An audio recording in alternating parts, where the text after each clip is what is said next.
I have spent months digging through Bloodborne's hidden corners,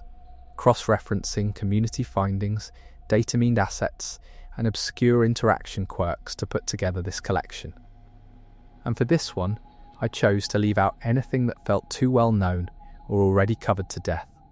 focusing instead on the stranger, quieter discoveries that most players never stumble into, even after hundreds of hours. Before I move forward, I'm counting on you to support my channel by clicking that tiny subscribe button so that we can spread these amazing videos to folks like you around the world. Thank you.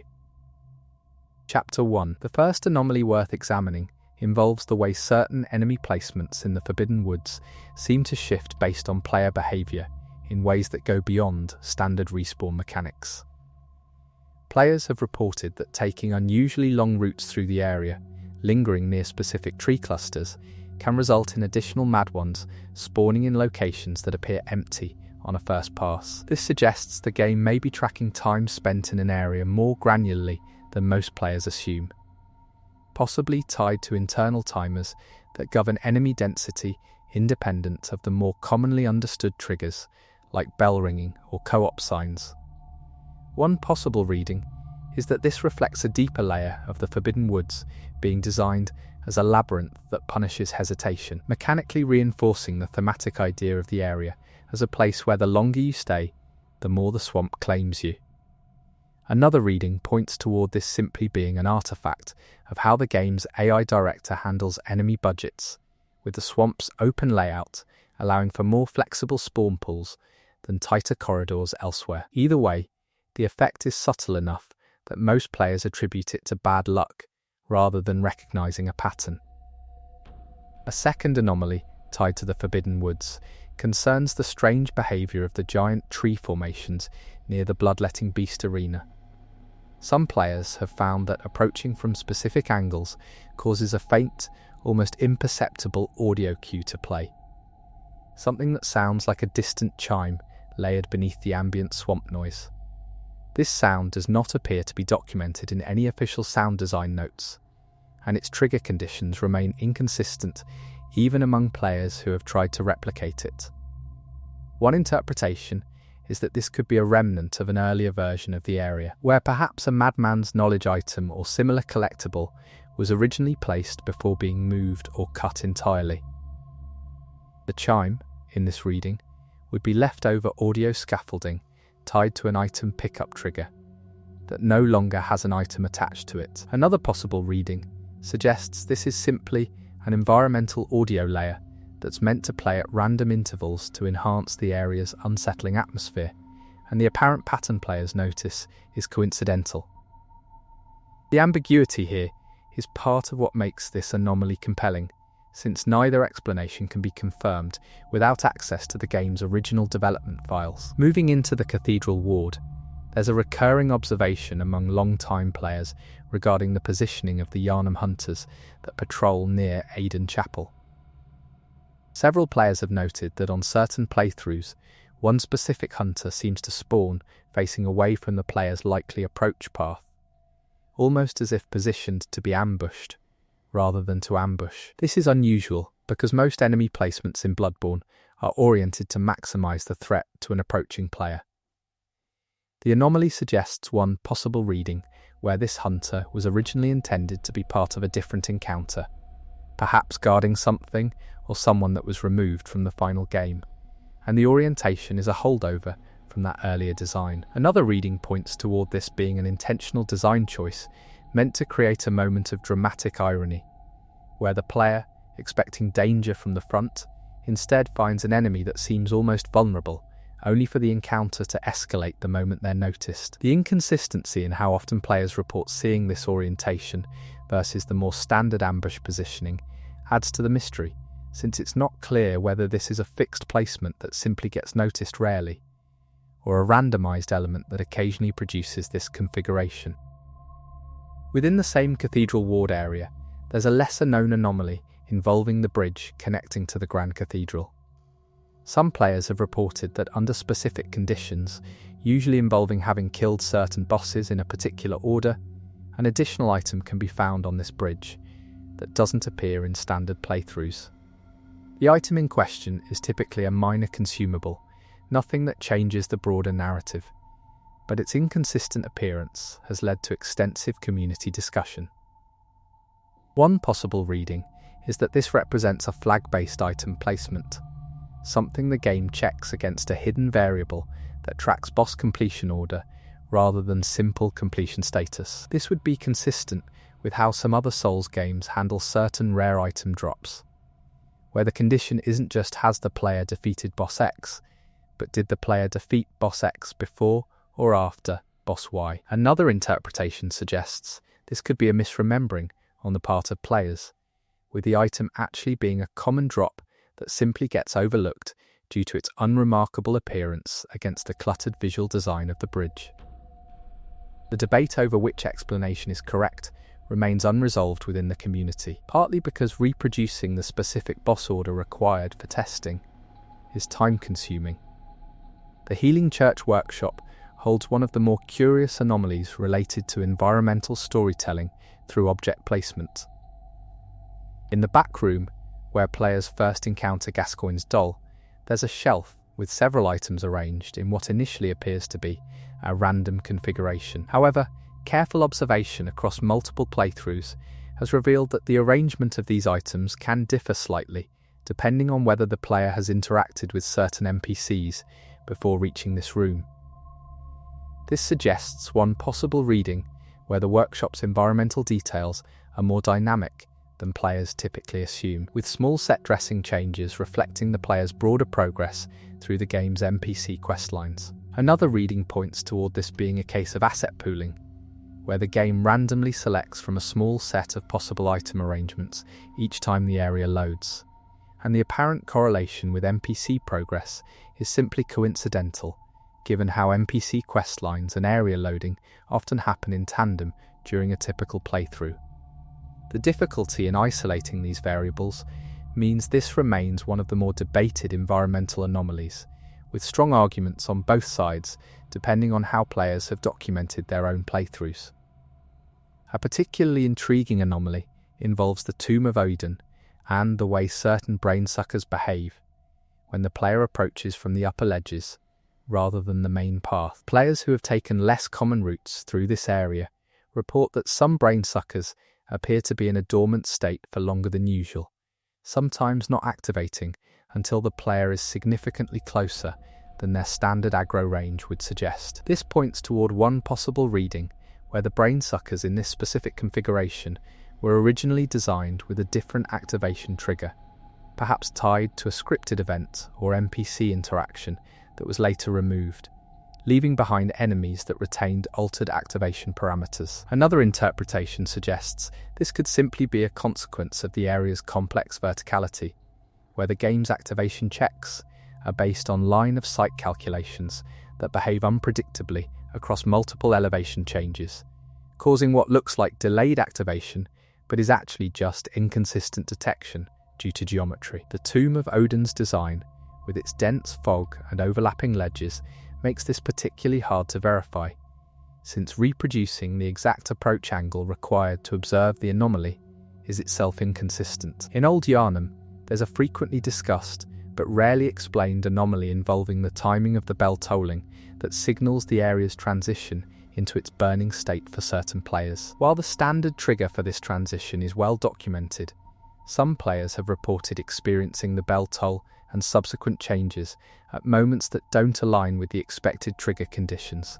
sometimes occurring during boss fights or other moments where the trigger shouldn't logically activate. One possible reading is that this represents a timing-based failsafe in the game scripting, where if the primary trigger condition isn't met within a certain time frame, a secondary trigger activates regardless of the player's specific actions, ensuring the area's transition occurs even if the player has somehow bypassed the intended trigger. Another reading points toward this being related to network desync in online play, where the host and guest players' game states can briefly fall out of sync, causing scripted events to fire at unexpected times for one player while the other experiences the standard timing. The rarity of these reports, combined with the difficulty of reproducing them intentionally, means this anomaly remains largely anecdotal despite being discussed extensively in community forums. The Hemwick Charnel Lane area contains an anomaly related to the witches that inhabit its central courtyard. Some players have reported that on certain approaches, one of the witches appears to be positioned slightly outside the boundary of what seems to be its intended patrol area, almost as if it had wandered from a different placement entirely. This suggests one possible reading where Hemwick's enemy placements went through significant revision during development, with some enemies retaining placement data from earlier iterations of the level that weren't fully cleaned up before release. Another interpretation suggests this could be an emergent behaviour resulting from the witch's pathing algorithms interacting with the courtyard's irregular geometry, where certain paths lead the witches to drift slightly from their expected positions over time, especially if the player lingers nearby without engaging them directly. The witch's relatively passive behaviour compared to other Bloodborne enemies makes this drift more noticeable than it might be elsewhere, since players have more time to observe their positioning without the urgency of combat. Within the forsaken Cainhurst Castle, there's an anomaly tied to the throne room, and the way light interacts with certain architectural elements during the approach to Queen Annalise. Players who take their time exploring this area before engaging with the Queen have reported subtle shifts in the lighting that seem to respond to proximity in ways not immediately obvious, almost as if certain light sources are dynamically adjusting based on the player's position in ways that go beyond standard dynamic lighting. One possible reading is that this represents an intentional but extremely subtle design choice meant to convey the throne room's otherworldly atmosphere, where the lighting itself becomes part of the area's unsettling quality, growing more pronounced as the player draws closer to the Queen and the cosmic forces she represents. Another reading points toward this being a technical artifact of how the game's lighting engine handles light bleed through architectural geometry, where slight changes in player position cause cascading recalculations that produce the appearance of dynamic shifts even though the underlying light sources remain static. The throne room's significance to the broader Cainhurst narrative makes this anomaly particularly debated, since players invested in the area's lore are more inclined toward the intentional design reading, while those focused on technical analysis lean toward the engine artifact explanation. A lesser discussed anomaly in the Nightmare of Mensis involves the behaviour of the brain of Mensis itself before the player triggers the boss encounter. Some players exploring the area thoroughly before engaging with the brain have reported that its idle animations include subtle variations not present in the standard encounter footage most commonly shared online. These variations are minor, involving slight differences in how the brain's appendages move during its dormant state,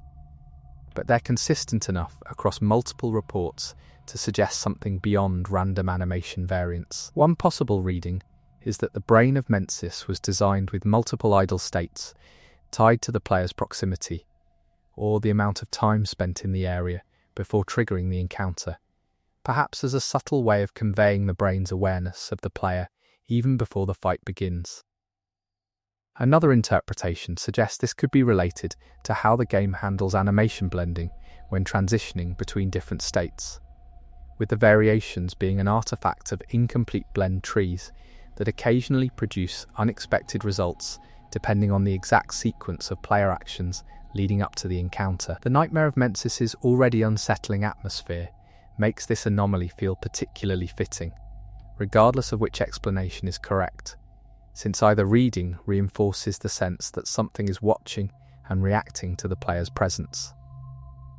The lecture building holds an anomaly related to the celestial emissaries found within certain rooms, specifically regarding their movement patterns when multiple emissaries are present in the same space. Players have reported that in rooms containing more than one emissary, their movements occasionally synchronize in ways that seem too precise to be coincidental,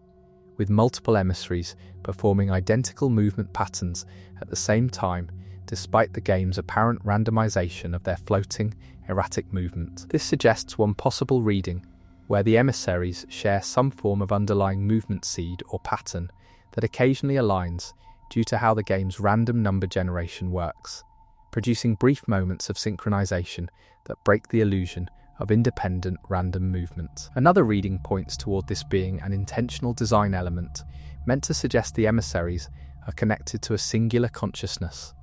with their occasional synchronization serving as a subtle hint toward the cosmic horror theme of beings that appear individual but are actually extensions of something larger and more unified. The relatively enclosed spaces where multiple emissaries appear make this anomaly easier to observe than many others on this list, though its inconsistency means players often need to spend considerable time in these rooms before witnessing the synchronization. Chapter 2. Continuing into the Nightmare of Mensis, there's an anomaly involving the Mensis ritual altar room and the way certain visual effects behave when the player revisits the area after specific story progression points. Players who return to this room after completing certain late-game events have reported that ambient particle effects, things like floating dust or light motes, appear with different density and movement patterns compared to earlier visits. This points toward one possible reading where the area's visual design was meant to reflect the broader state of the world's descent into nightmare, with the increased particle density representing an intensification of the cosmic influence as the player progresses deeper into the game's themes. Another interpretation suggests this could simply be a result of the game's particle effect systems having variable performance based on what other assets are loaded into memory at the time, with story progression incidentally correlating with changes in what's being rendered nearby. The subtlety of these particle effects means this anomaly is easy to miss entirely, and players who have noticed it often describe it as something they only picked up on after multiple playthroughs, when the contrast between early and late visits became more apparent. In the Yharnam unseen village area, there's a frequently mentioned but rarely explained anomaly involving the floor tiles near the area's central plaza. Some players have reported that certain tiles produce a slightly different sound when walked on compared to surrounding tiles, despite appearing visually identical. This auditory difference is subtle enough that most players never notice it, but those who have report a kind of hollow resonance that doesn't match the expected stone footstep sounds used elsewhere in the village. One possible reading is that this represents a hidden passage or structure beneath the plaza that was either cut from the final game or remains inaccessible through normal means, with the altered footstep sounds being a remnant of collision or audio data tied to that unused space. Another reading points toward this being an audio layering issue, where multiple footstep sound effects are programmed to play simultaneously in certain areas for atmospheric reasons. And the apparent difference is simply the result of these layers becoming more or less audible, depending on other ambient sounds present at the time.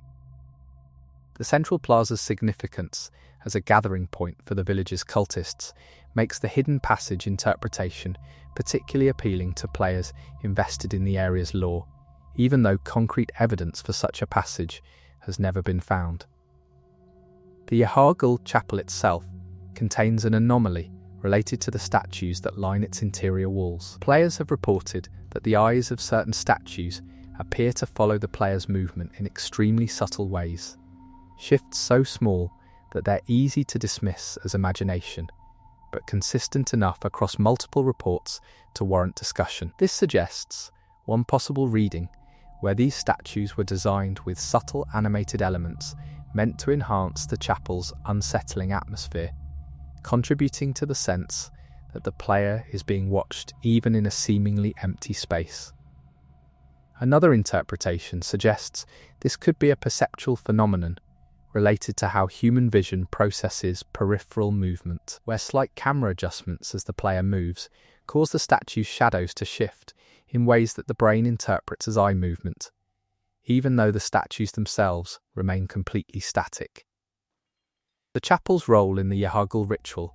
makes the intentional design reading particularly resonant, since the idea of being watched by ancient, possibly aware statues fits well with the area's themes of cosmic surveillance and ritual sacrifice. Within the Hunter's Nightmare, there's an anomaly tied to the research hall and the arrangement of books visible on certain shelves. Some players have noted that the spines of these books, while mostly featuring generic textures, occasionally display what appear to be partial words or symbols that don't match any known in-game text. These markings are extremely small and require zooming in or using photo mode to observe clearly, and their inconsistent appearance across different shelves has led to speculation about their origin. One possible reading is that these represent leftover placeholder text from earlier development stages, perhaps intended to be replaced with proper labels before release, but overlooked due to their minor visual impact. Another interpretation suggests this could be intentional environmental detail meant to suggest the existence of texts beyond what the player can directly access, reinforcing the research hall's role as a repository of forbidden knowledge that extends beyond the scope of the game's actual narrative. The difficulty in clearly photographing these details means this anomaly remains more discussed than documented, with most evidence existing as blurry screenshots that leave room for interpretation. The Lumen Flower Gardens area presents an anomaly related to the celestial mob enemies and their behaviour, when multiple are defeated in quick succession. Players have reported that killing several of these enemies rapidly can occasionally trigger what looks like a brief visual glitch, where the death effects of multiple enemies seem to merge or overlap in ways that produce unexpected visual results, sometimes including colours or particle patterns not seen in standard single-enemy death animations. This points toward one possible reading where the game's particle effects system has limits on how many simultaneous effects it can render distinctly, and exceeding these limits causes effects to blend together in ways the developers may not have specifically designed for, but also didn't prevent. Another reading suggests this could be an intentional, rarely triggered visual flourish meant to reward players who engage with the Lumen Flower Garden's unique enemy density in specific ways. Though if intentional, it's poorly documented even within developer interviews or design discussions that have become public. The garden's open layout and relatively high enemy density compared to other late-game areas makes this anomaly more reproducible than many others on this list, though the specific visual results remain inconsistent even when the general conditions are met. In the fishing hamlet, there's an anomaly involving the kin enemies found throughout the area and their relationship to the tide patterns visible in the background. Some players have reported that certain kin enemies seem to time their attacks or movements in ways that correlate with the visual tide changes, though the fishing hamlet's tide doesn't appear to follow any consistent timer that players have been able to identify. This suggests one possible reading where the kin's behaviour and the environmental tide effects share an underlying timer or trigger system, with the apparent correlation reflecting an intentional design choice meant to tie the area's enemies to its oceanic themes in subtle ways. Another interpretation suggests this could be confirmation bias on the part of players, where the fishing hamlet's already chaotic enemy density makes it easy to perceive patterns in enemy behaviour that don't actually exist, with the tide simply providing a convenient but coincidental reference point. The fishing hamlet's thematic emphasis on the ocean and what lies beneath it makes the intentional correlation reading particularly appealing, though the difficulty in establishing a clear baseline for the tide's timing makes definitive analysis challenging. The lighthouse hut found early in the Hunter's Nightmare contains an anomaly related to the small fire visible inside, specifically regarding how its light interacts with the player character's model when viewed from certain angles. Players have reported that under specific lighting conditions, the fire's glow appears to cast shadows on the player character that don't match the expected direction based on the fire's visible position, almost as if there's an additional, unseen light source contributing to the scene. One possible reading is that this represents a remnant of a different lighting setup for this area, perhaps from an earlier version of the Hunter's Nightmare that had different environmental elements not present in the final game. Another reading points toward this being a technical limitation of how the game's lighting engine calculates shadows from multiple overlapping light sources, where the fire's light interacts with ambient lighting from the broader scene in ways that produce visually inconsistent but technically explicable results. The lighthouse hut's significance as one of the first areas players encounter in the Hunter's Nightmare means many players pass through quickly without noticing this detail, contributing to its relative obscurity within the broader community. Within Yharnam, accessible through specific item usage, there's an anomaly involving the Yharnam silver beasts and their territorial behaviour. Players have reported that these enemies occasionally exhibit what looks like recognition behaviour toward each other, with one silver beast appearing to acknowledge or react to the presence of another in ways that go beyond simple proximity-based aggro mechanics. This points toward one possible reading where the silver beasts were designed with pack behaviour in mind, similar to how some other enemies in the series exhibit group coordination. But this behaviour was either scaled back or only partially implemented in the final version of Yharnam.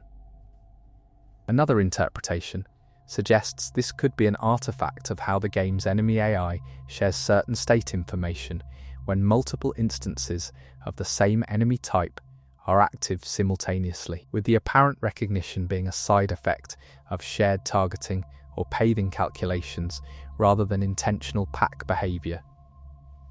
Yharnam's status as a hidden, optional area, accessible only through specific means, makes this anomaly particularly obscure,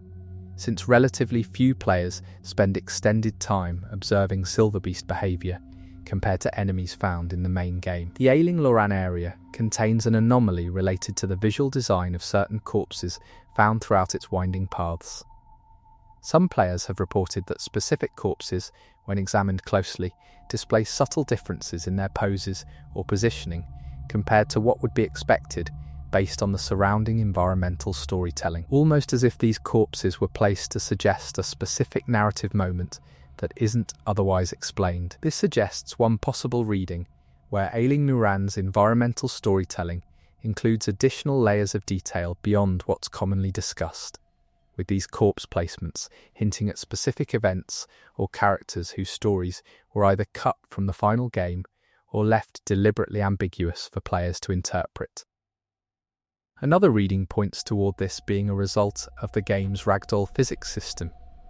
where corpse placements are partially randomized based on how characters die, and the apparent narrative significance players perceive in certain poses is simply a product of physics simulation rather than intentional design.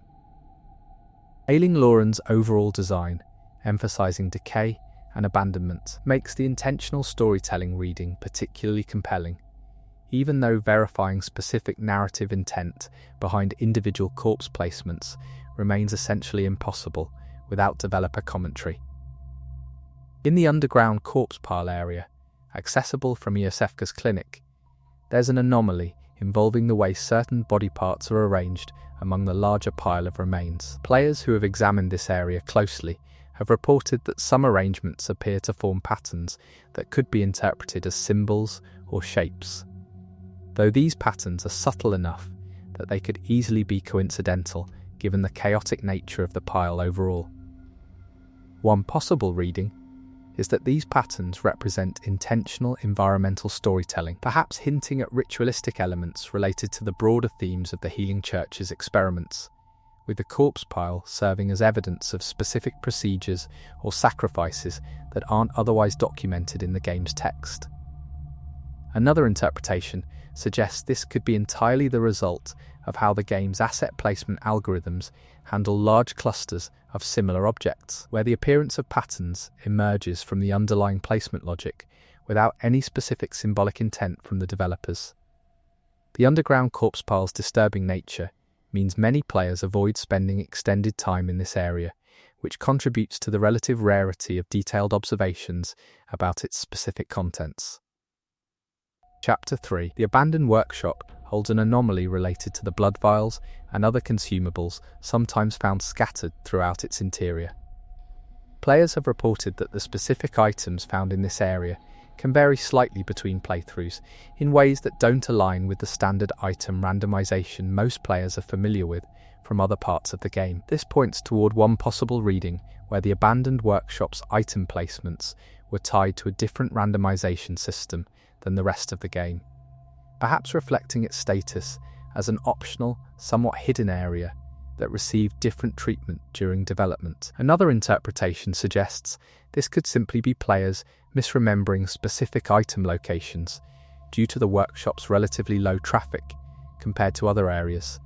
with the apparent variation being a product of imperfect memory rather than actual differences in item placement. The abandoned workshop's connection to Yharnam and the broader Hunter's Dream narrative makes any anomaly within it particularly interesting to lore-focused players, even when the anomaly itself, like item placement variation, doesn't directly relate to narrative content. Within the Hunter's Dream itself, there's a subtle anomaly involving the gravestones found in the dream's central area. Players have reported that the number of visible gravestones can appear to change slightly, depending on how many of certain NPCs the player has encountered or lost throughout their playthrough, though the exact correlation isn't consistent enough to establish a clear pattern. This suggests one possible reading where the Hunter's Dream's gravestones are dynamically tied to NPC states in ways that go beyond the commonly understood connection to specific named characters, with additional gravestones appearing to represent unnamed or background characters whose fates are determined by player actions throughout the game. Another reading points toward this being a perceptual issue related to the dream's foggy, dimly lit environment, where the visibility of gravestones varies based on factors like time of day settings or graphical options rather than any underlying game state changes. The Hunter's Dream's central role as the player's home base throughout the game means most players visit it frequently enough that subtle changes could theoretically be noticed over time, yet the anomaly remains debated due to the difficulty of maintaining consistent observation conditions across an entire playthrough. The Hypogean Gal, found within the Hunter's Nightmare,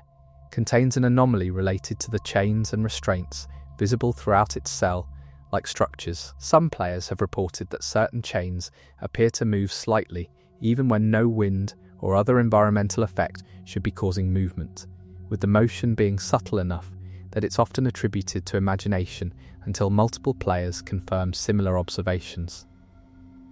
One possible reading is that this represents leftover animation data from cut content, perhaps related to prisoners or other characters that were originally meant to inhabit these cells,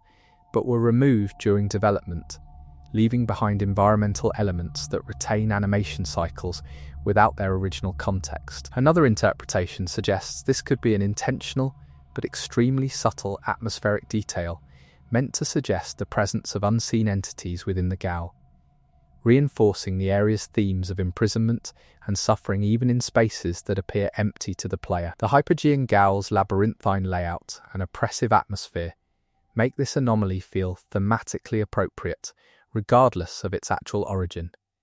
contributing to its frequent mention in discussions of the area's unsettling qualities. In the Forbidden Library area within Ailing Loran, there's an anomaly involving certain books that appear to be readable from a distance, but become illegible when the player approaches closely enough to attempt interaction. Players have reported seeing what looks like text on book spines or covers from across rooms, only to find these books featuring generic, textureless surfaces when viewed up close. This suggests one possible reading where these books represent a level of detail system gone wrong,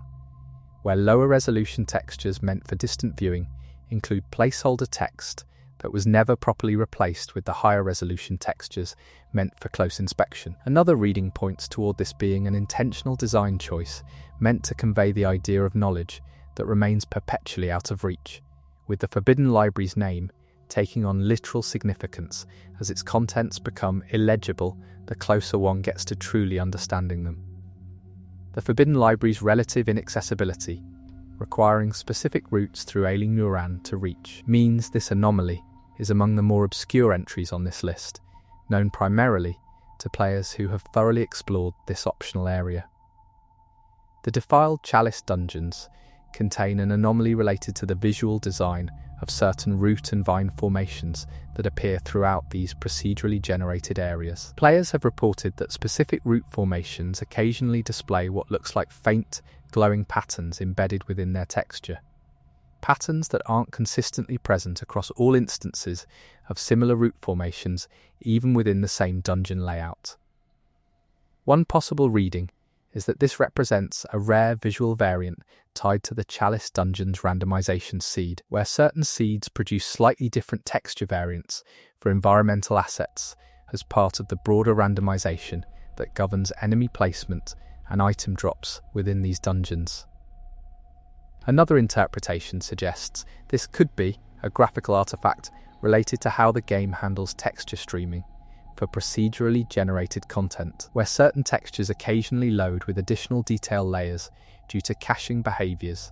that aren't consistent across different hardware configurations. The Defiled Chalice dungeon's already unsettling aesthetic, emphasizing corruption and decay, makes any unusual visual detail feel appropriately ominous, regardless of whether it represents intentional rare content or technical inconsistency. Within the Thumru Chalice dungeons, there's an anomaly involving the Loran cleric beasts and their roaring animations. Some players have reported that in certain encounters, particularly when multiple cleric beasts are present, their roars occasionally overlap in ways that produce what sounds like a third, distinct vocalization, not present in either individual roar. This points toward one possible reading where the game's audio mixing for simultaneous enemy vocalizations can produce emergent sounds through the combination of multiple audio tracks, with this third sound being an unintended but consistent result of how these specific audio files interact when played together. Another reading suggests this could be an intentional audio design element, meant to suggest some form of communication or coordination between multiple cleric beasts, with the combined roar representing something beyond what either creature could produce alone. The Thumru Chalice dungeon's frequent inclusion of multiple cleric beast encounters makes this anomaly more reproducible than many others, though the specific conditions required to notice the combined audio effect, namely close enough positioning of the cleric beasts and a player paying close attention to audio cues during a chaotic encounter, mean it remains relatively unknown. The Iosefka's clinic area, in its altered state accessible later in the game,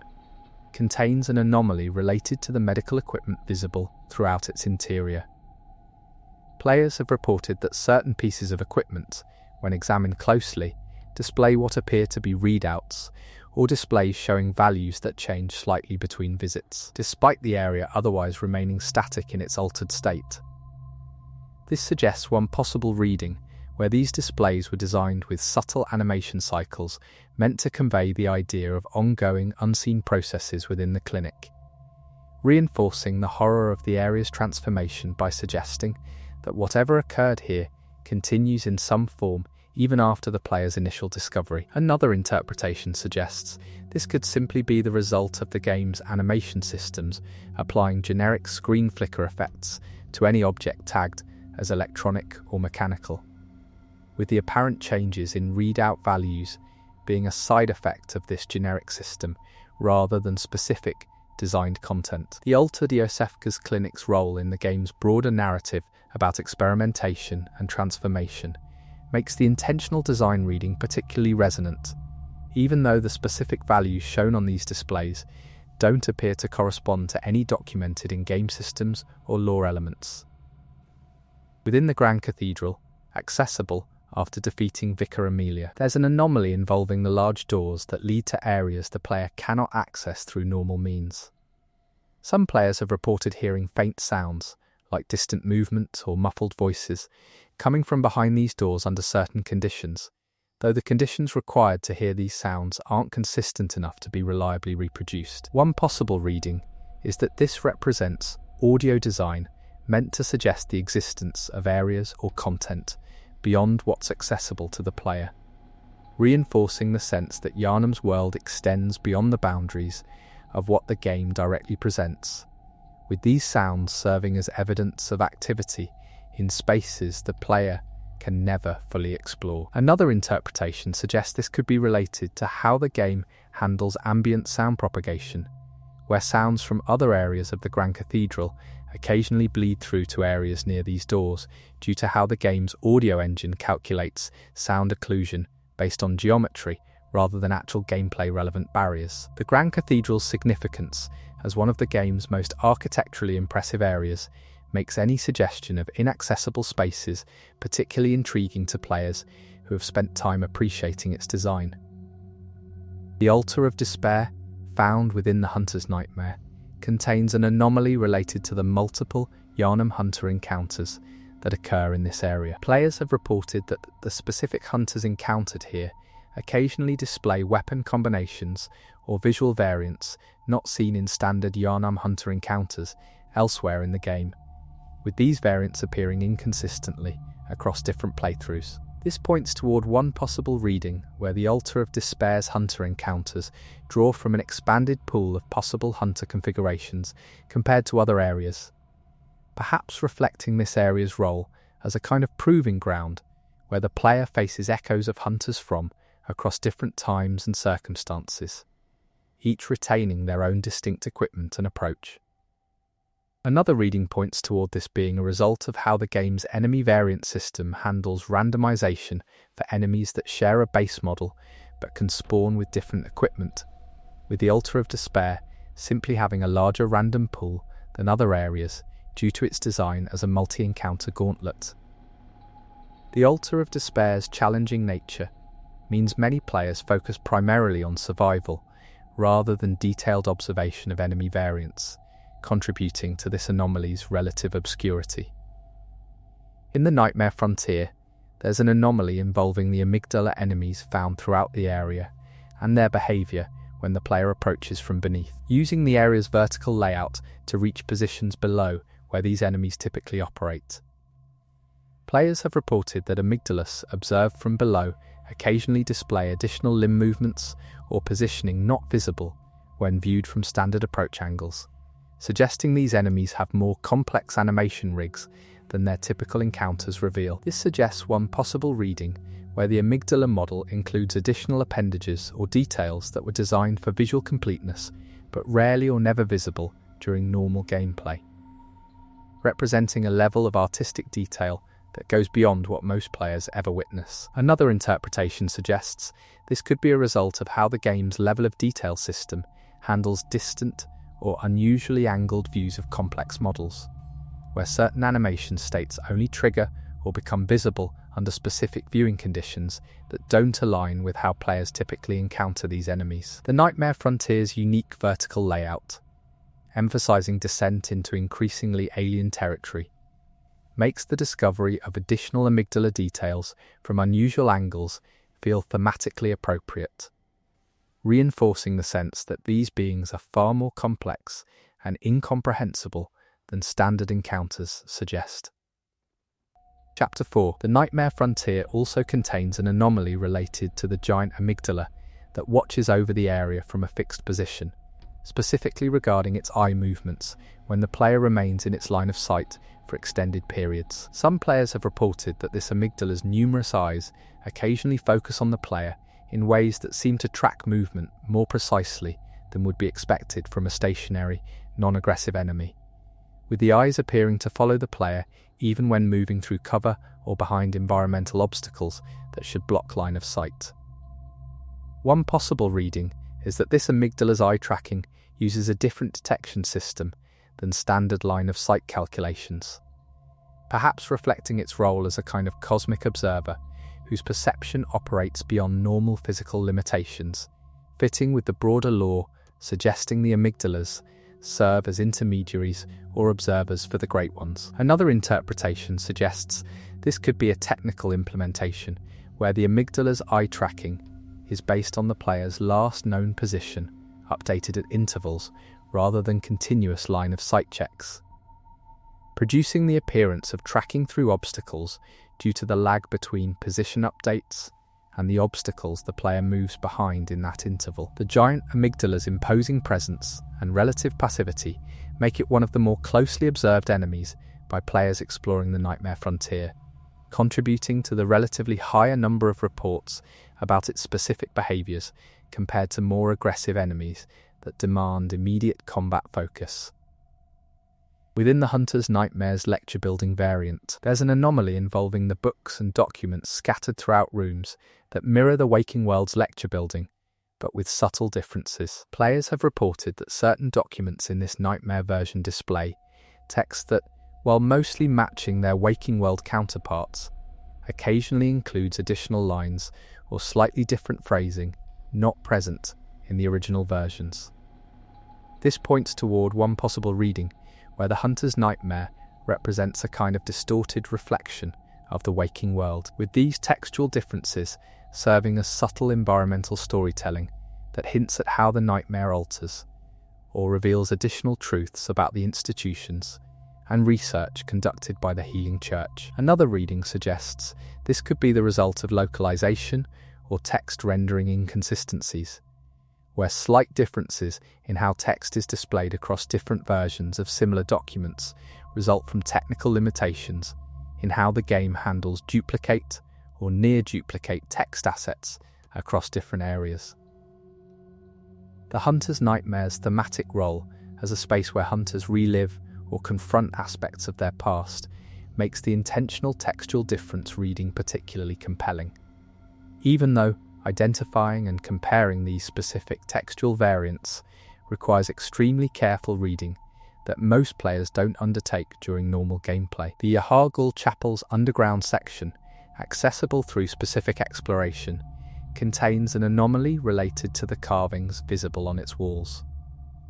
Some players have reported that these carvings, when viewed under different lighting conditions, such as using different in-game tools that affect visibility, reveal additional details not visible under standard lighting. This suggests one possible reading where these carvings were designed with multiple layers of detail meant to be revealed only under specific conditions, representing a kind of hidden environmental storytelling that rewards players who experiment with different approaches to exploring the same space. Another interpretation suggests this could be a result of how the game's texture and lighting systems interact, where certain texture details that are normally too subtle to perceive under standard lighting become more visible when lighting conditions change, without this representing any specific intentional design choice beyond general texture detail that happens to interact differently with varying light. The underground chapel's connection to the broader Yharnam ritual and its themes of hidden knowledge make the intentional hidden detail reading particularly fitting, even though the specific additional details revealed under different lighting don't clearly correspond to any documented lore elements. In the Cathedral Ward's upper areas, accessible after significant progression, there's an anomaly involving the view of distant Yharnam visible from certain vantage points. Players have reported that the skyline visible from these vantage points occasionally includes structures or details that don't match what's visible from other vantage points, showing similar areas of the city, suggesting either inconsistencies in how the game renders distant geography or the existence of additional, unexplored areas represented only in background visuals. One possible reading is that these background details represent concept art or design elements for areas that were planned but never implemented as playable spaces, with the developers including these structures in background visuals as a kind of artistic flourish, suggesting a larger, more complete city than what's directly accessible to players. Another interpretation suggests this could simply be the result of how the game handles level of detail for distant geometry, where different vantage points load different versions of background assets based on distance and viewing angle, producing apparent inconsistencies that don't reflect any specific unused content but rather technical limitations in maintaining perfect consistency across all possible viewing angles. The Cathedral Ward's elevated positions, offering some of the game's most expansive views, make this anomaly accessible to players who take time to appreciate the game's vistas, though comparing specific details across different vantage points requires a level of attention to background elements that most players don't prioritize during active exploration. The research hall within the Hunter's Nightmare contains an anomaly related to the celestial larvae enemies and their movement patterns when the player approaches from above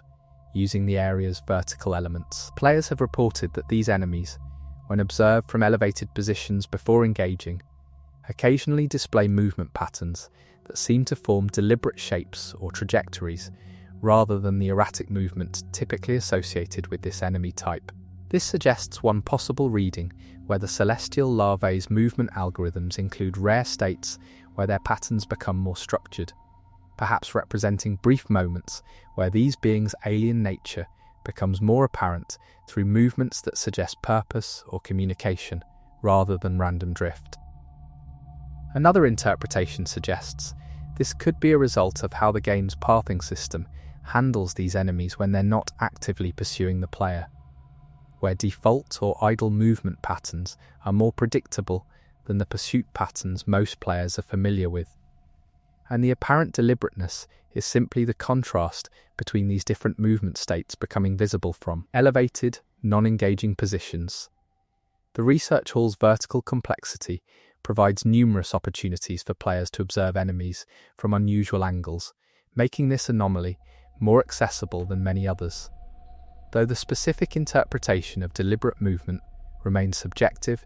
and dependent on individual player perception. Within the Forsaken Cainhurst Castle's lower levels,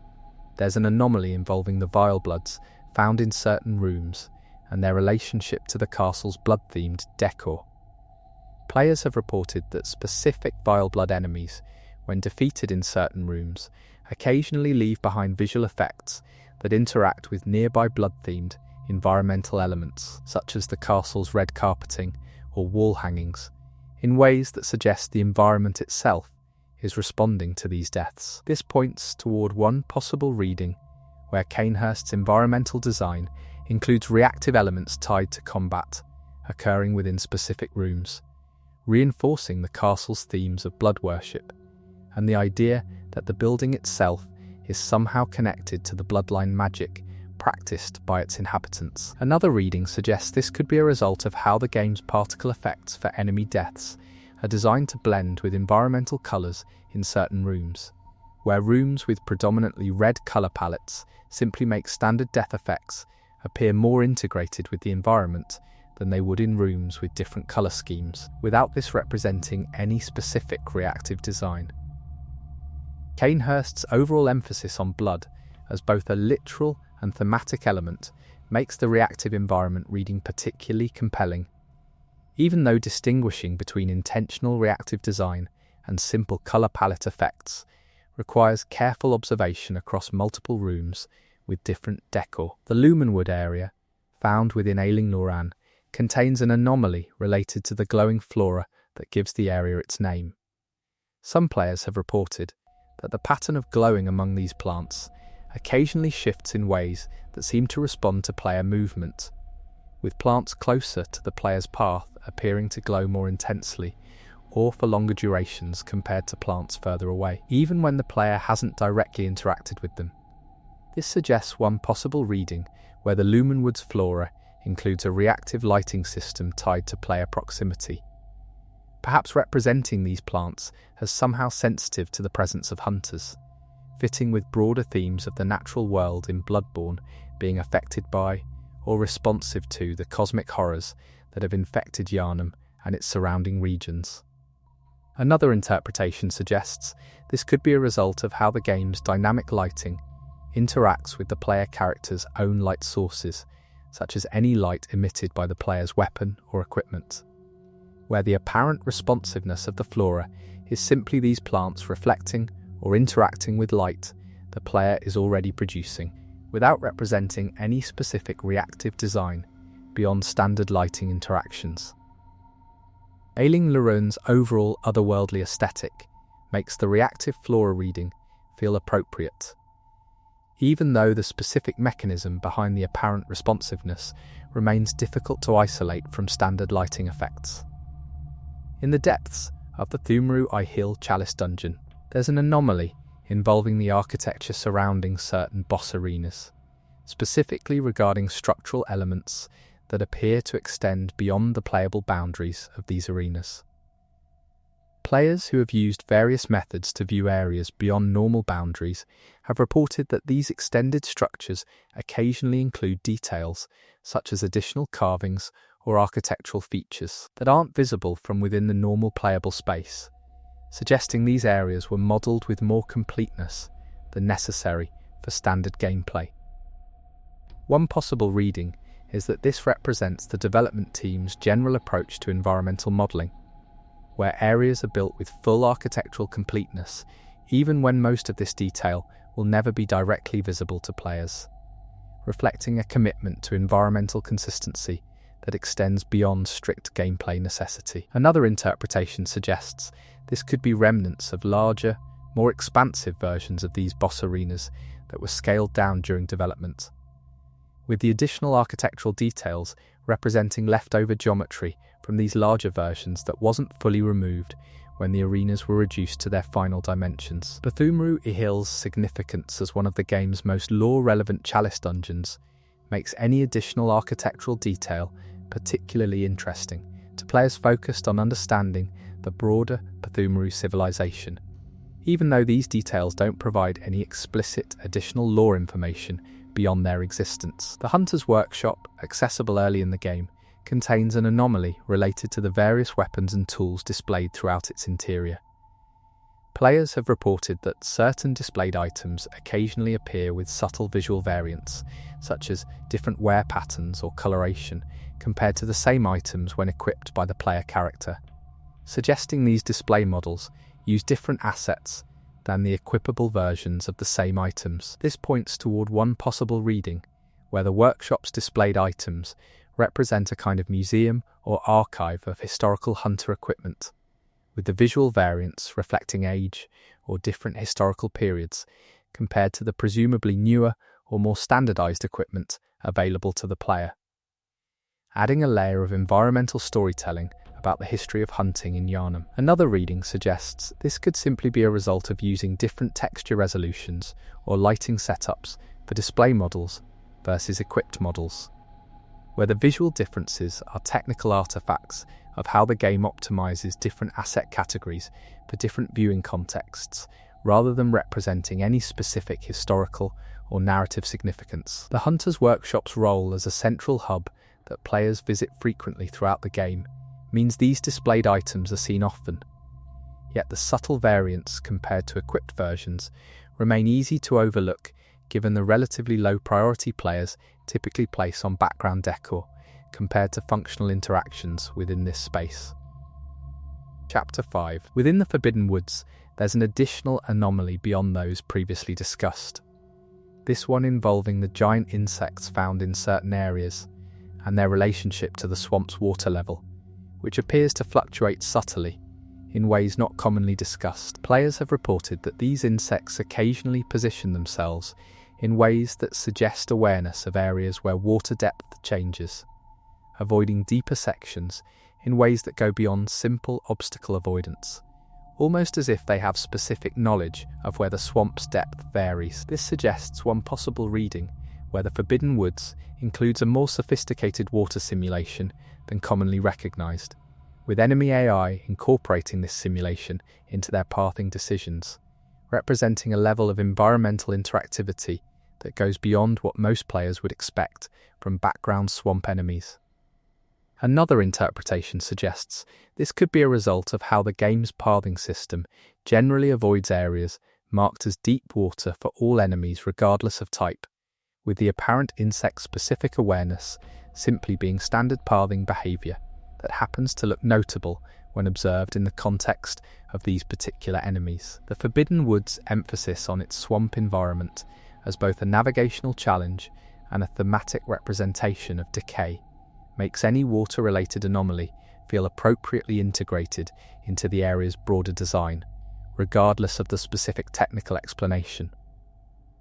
The Bergenworth area, accessible later in the game, contains an anomaly related to the giant tree and the strange, eye-like structures visible within its branches.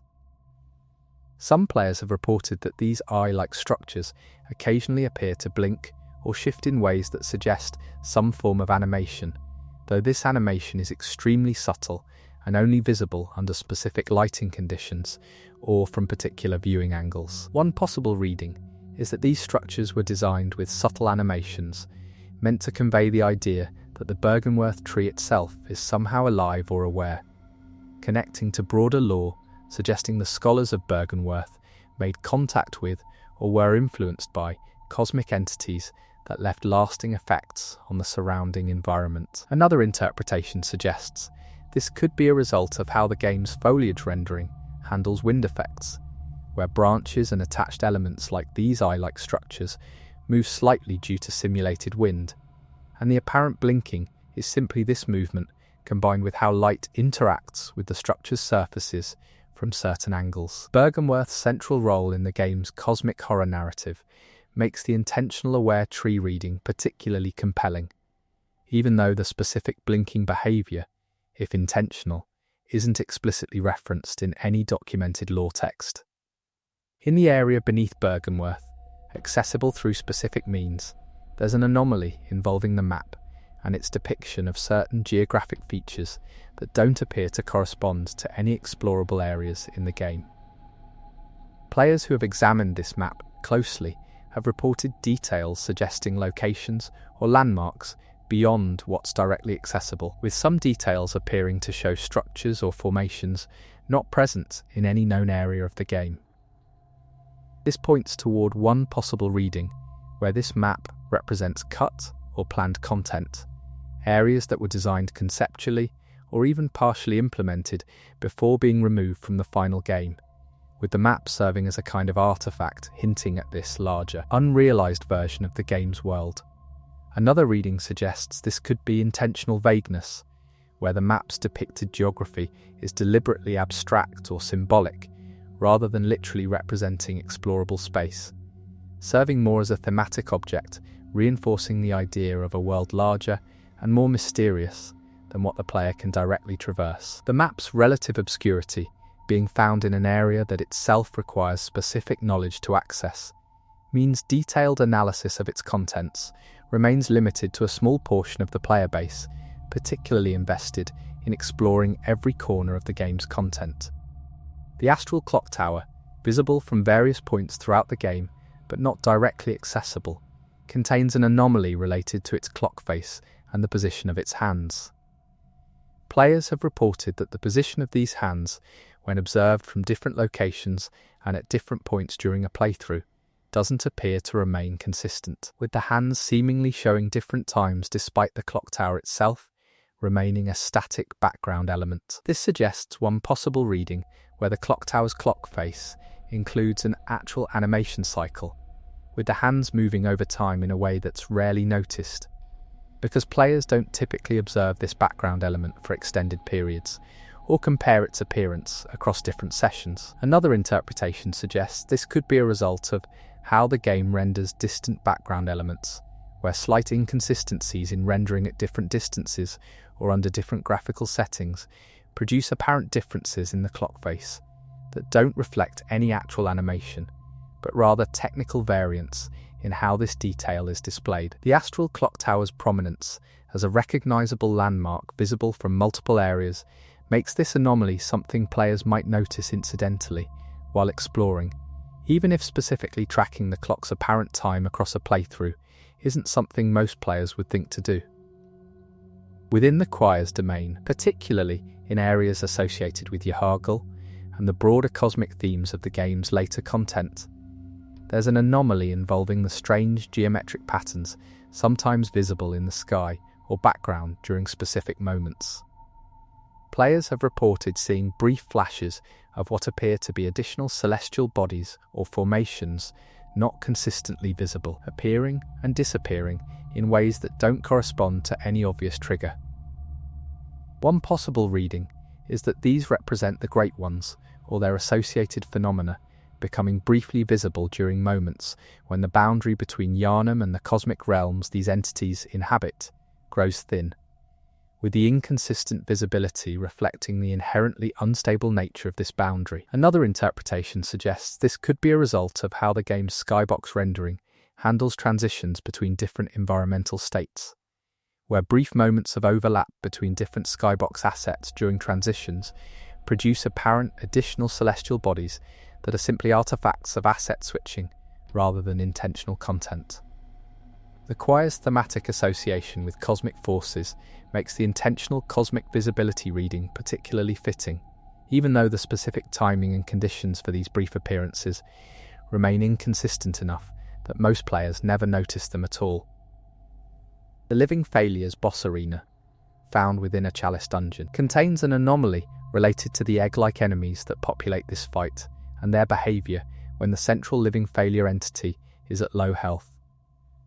Players have reported that as this boss approaches defeat, the surrounding egg enemies occasionally exhibit movement patterns that seem to converge toward the central entity in ways more deliberate than their standard wandering behavior, almost as if attempting to protect or reinforce the boss as it weakens. This suggests one possible reading where the living failures encounter includes a dynamic difficulty or behavior adjustment tied to the boss's health, with the egg enemies' increased convergence representing a kind of last stand behavior that adds tension to the fight's final moments. Another interpretation suggests this could be a result of how the encounter's AI handles enemy positioning relative to the player.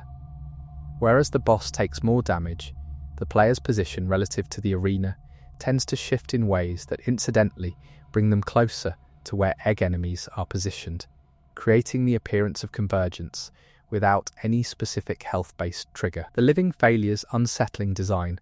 themed around failed experiments and grotesque biology, makes the intentional protective behavior reading particularly fitting with the broader horror of the encounter. Even though distinguishing intentional behavior changes from incidental positioning requires careful observation during an already chaotic fight. In the frontier's depths, beyond the area where the giant amygdala resides, there's an anomaly involving additional amygdala, like figures visible in the far distance, beyond what appears to be the boundary of the explorable area. Players using various methods to extend their view beyond normal limits have reported seeing what look like additional large entities, similar in design to amygdalas, positioned in ways that suggest they exist as background elements representing a larger population of these beings than what the player directly encounters. This points toward one possible reading, where the Nightmare Frontier's design intentionally suggests a vast, possibly infinite population of amygdala-like entities, with the player's direct encounters representing only a tiny fraction of these beings' actual presence in this cosmic space, reinforcing the overwhelming scale of the cosmic horror these areas represent. Another reading suggests this could be standard background population techniques, where distant copies of enemy models are used to populate skyboxes or distant terrain for visual interest, without these distant figures representing any specific lore-significant population beyond their use as environmental dressing. The Nightmare Frontier's emphasis on cosmic scale and the relative insignificance of human perspective within it makes the vast population reading particularly thematically resonant, even though the specific number and positioning of these distant figures isn't something most players would think to investigate during normal exploration focused on survival rather than background observation. Chapter 6. The Defiled Watchdog boss, found within certain Chalice dungeons, contains an anomaly related to its chain restraints and how they interact with the arena's environment during the fight. Players have reported that in certain arena configurations, the Watchdog's chains occasionally appear to interact with environmental elements such as pillars or walls, in ways that produce visual effects like sparks or debris, despite these interactions not being part of the documented mechanics for this fight. This suggests one possible reading where the Defiled Watchdog's chain physics include collision detection with environmental geometry that produces these incidental effects,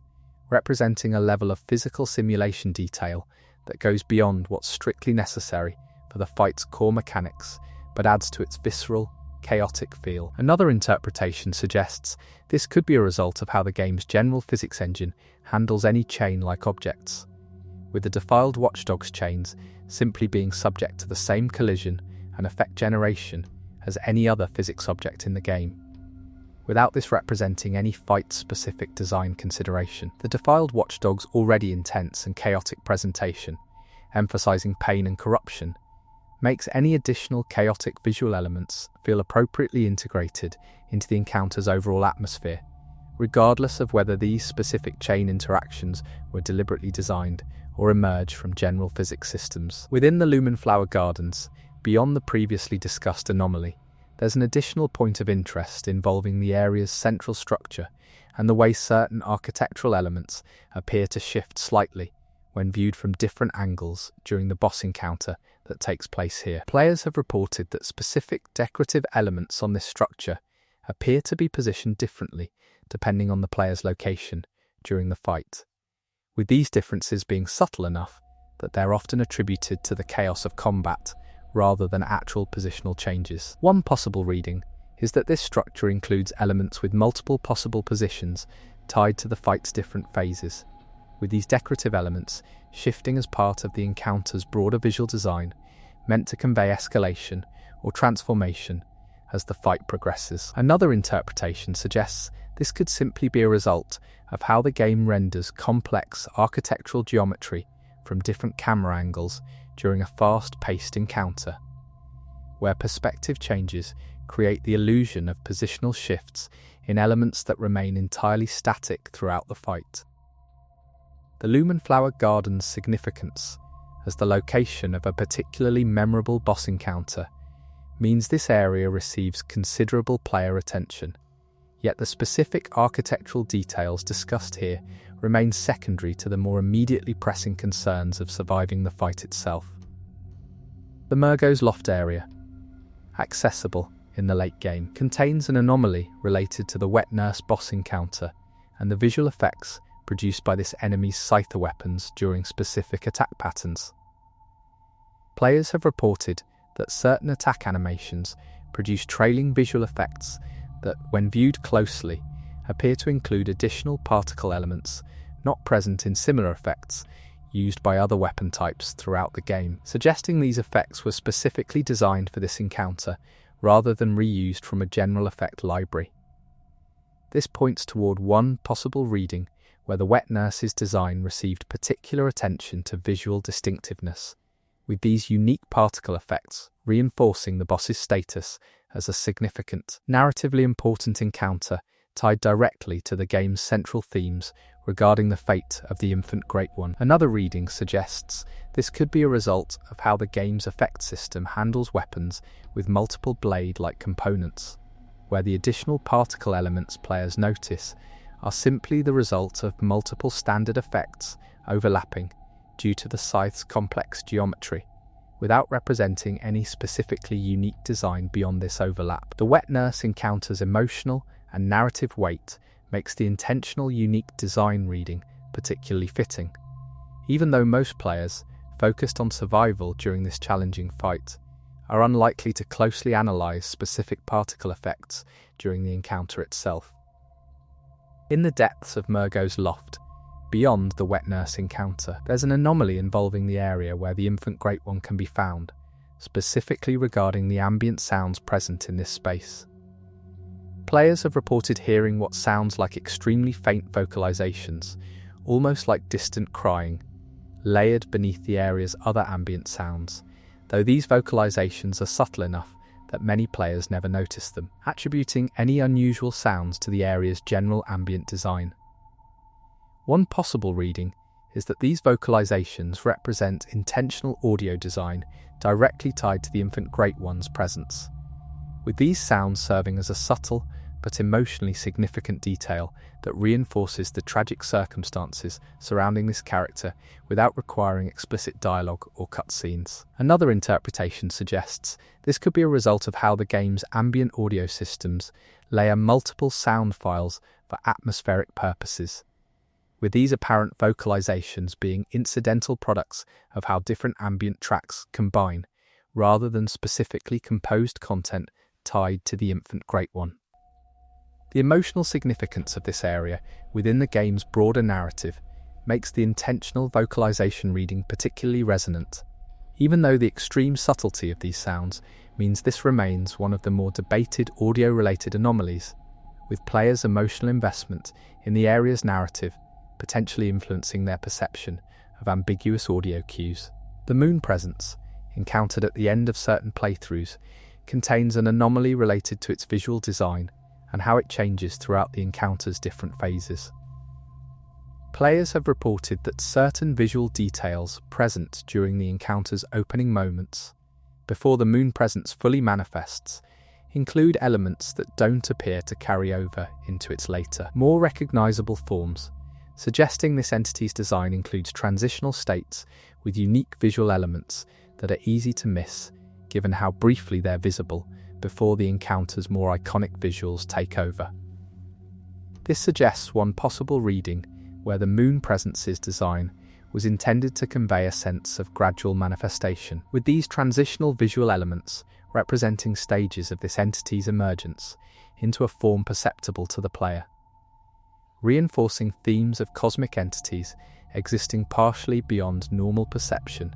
even as they interact with the world. Another interpretation suggests this could simply be a result of standard animation transition techniques, where brief intermediate frames between different model states are visible during transitions, but aren't specifically designed elements beyond their function as transition smoothing, without representing any deliberate thematic content. The moon presence's significance as one of the game's final and most narratively weighted encounters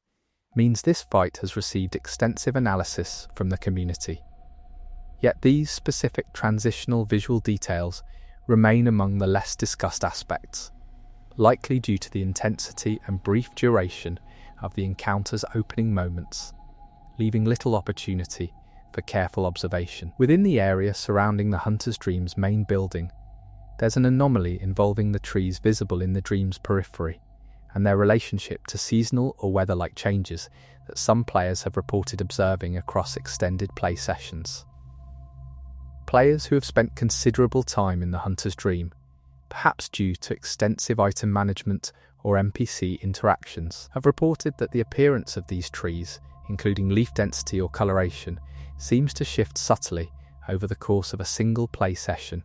in ways that don't align with any documented day-night or weather cycle within the dream. This points toward one possible reading where the Hunter's Dream includes a subtle, slow-moving environmental cycle independent of more commonly understood game systems, perhaps representing the dream's own temporal nature as a space that exists outside normal time, with these gradual changes reflecting this otherworldly quality.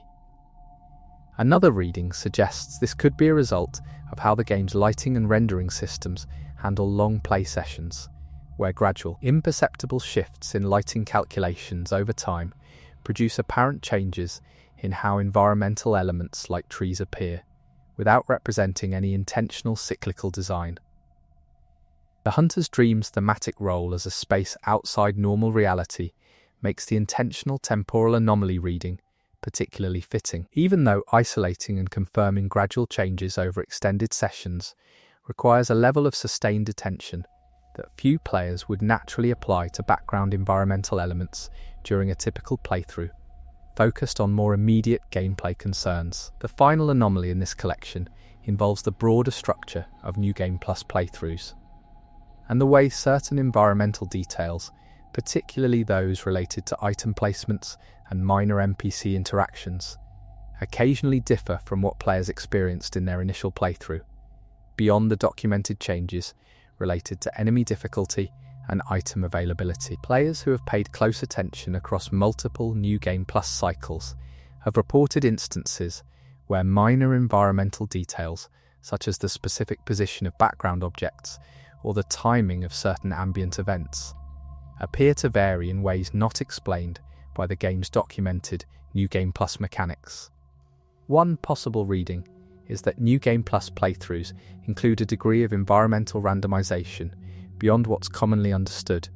perhaps as a subtle way of conveying the idea that each cycle through the Hunter's Dream represents a slightly different iteration of Yharnam's nightmare, reinforcing themes of cyclical repetition with subtle variation that align with the game's broader narrative about hunters trapped in recurring dreams. Another interpretation suggests this could simply be the result of players' memories of their initial playthrough being imperfect, with apparent differences in New Game Plus actually reflecting details that were always present but went unnoticed during a first playthrough when players were focused on different priorities, such as survival or story progression, rather than detailed environmental observation. The cyclical nature of New Game Plus as a structure makes the intentional variation reading thematically compelling, tying this final anomaly back to the broader sense of mystery and hidden detail that runs throughout Bloodborne's world, where even after extensive exploration,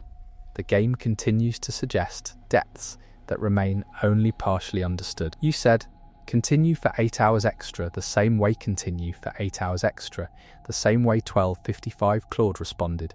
Chapter 7, within the cathedral ward's lower passages, accessible through a less commonly travelled route. There's an anomaly involving the candles and lanterns scattered throughout these corridors and the way their light flickers in patterns that some players have described as too rhythmic to be standard random flicker effects. Players have reported timing these flicker patterns and finding occasional moments where multiple light sources across different rooms appear to synchronize briefly before returning to apparently independent flicker cycles. This suggests one possible reading where the cathedral ward's lighting system shares a master timing reference that occasionally causes independent flicker cycles to align due to mathematical coincidence in their respective periods, producing brief moments of synchronization that repeat at intervals determined by the lowest common multiple of these periods. Another interpretation suggests this could be intentional,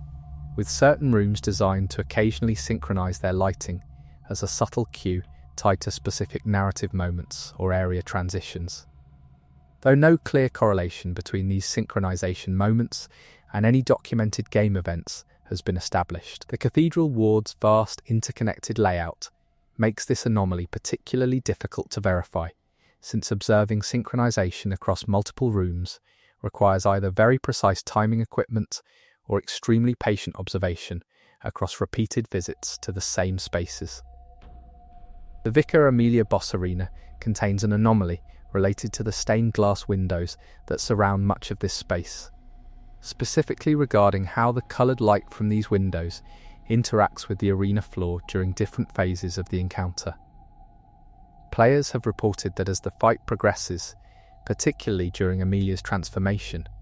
the coloured light patterns on the floor appear to shift in ways that don't correspond to any visible change in the windows themselves, suggesting either a hidden light source change or a rendering effect tied to the boss's transformation that affects how existing light sources are displayed.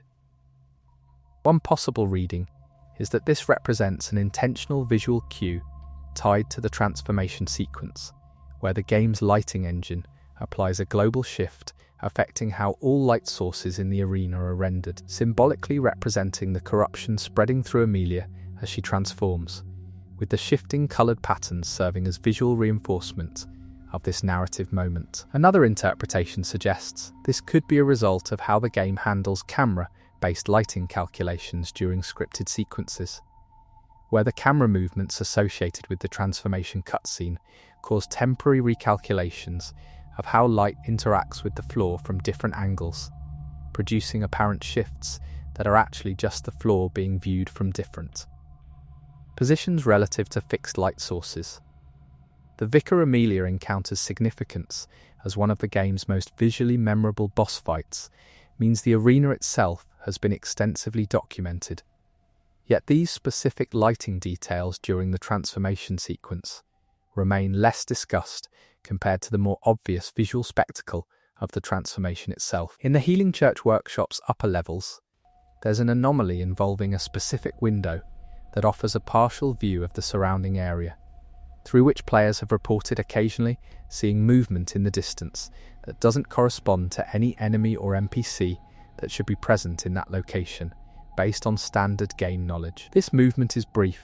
and at a distance that makes detailed identification impossible, but its consistency across multiple reports suggests something more than random visual noise.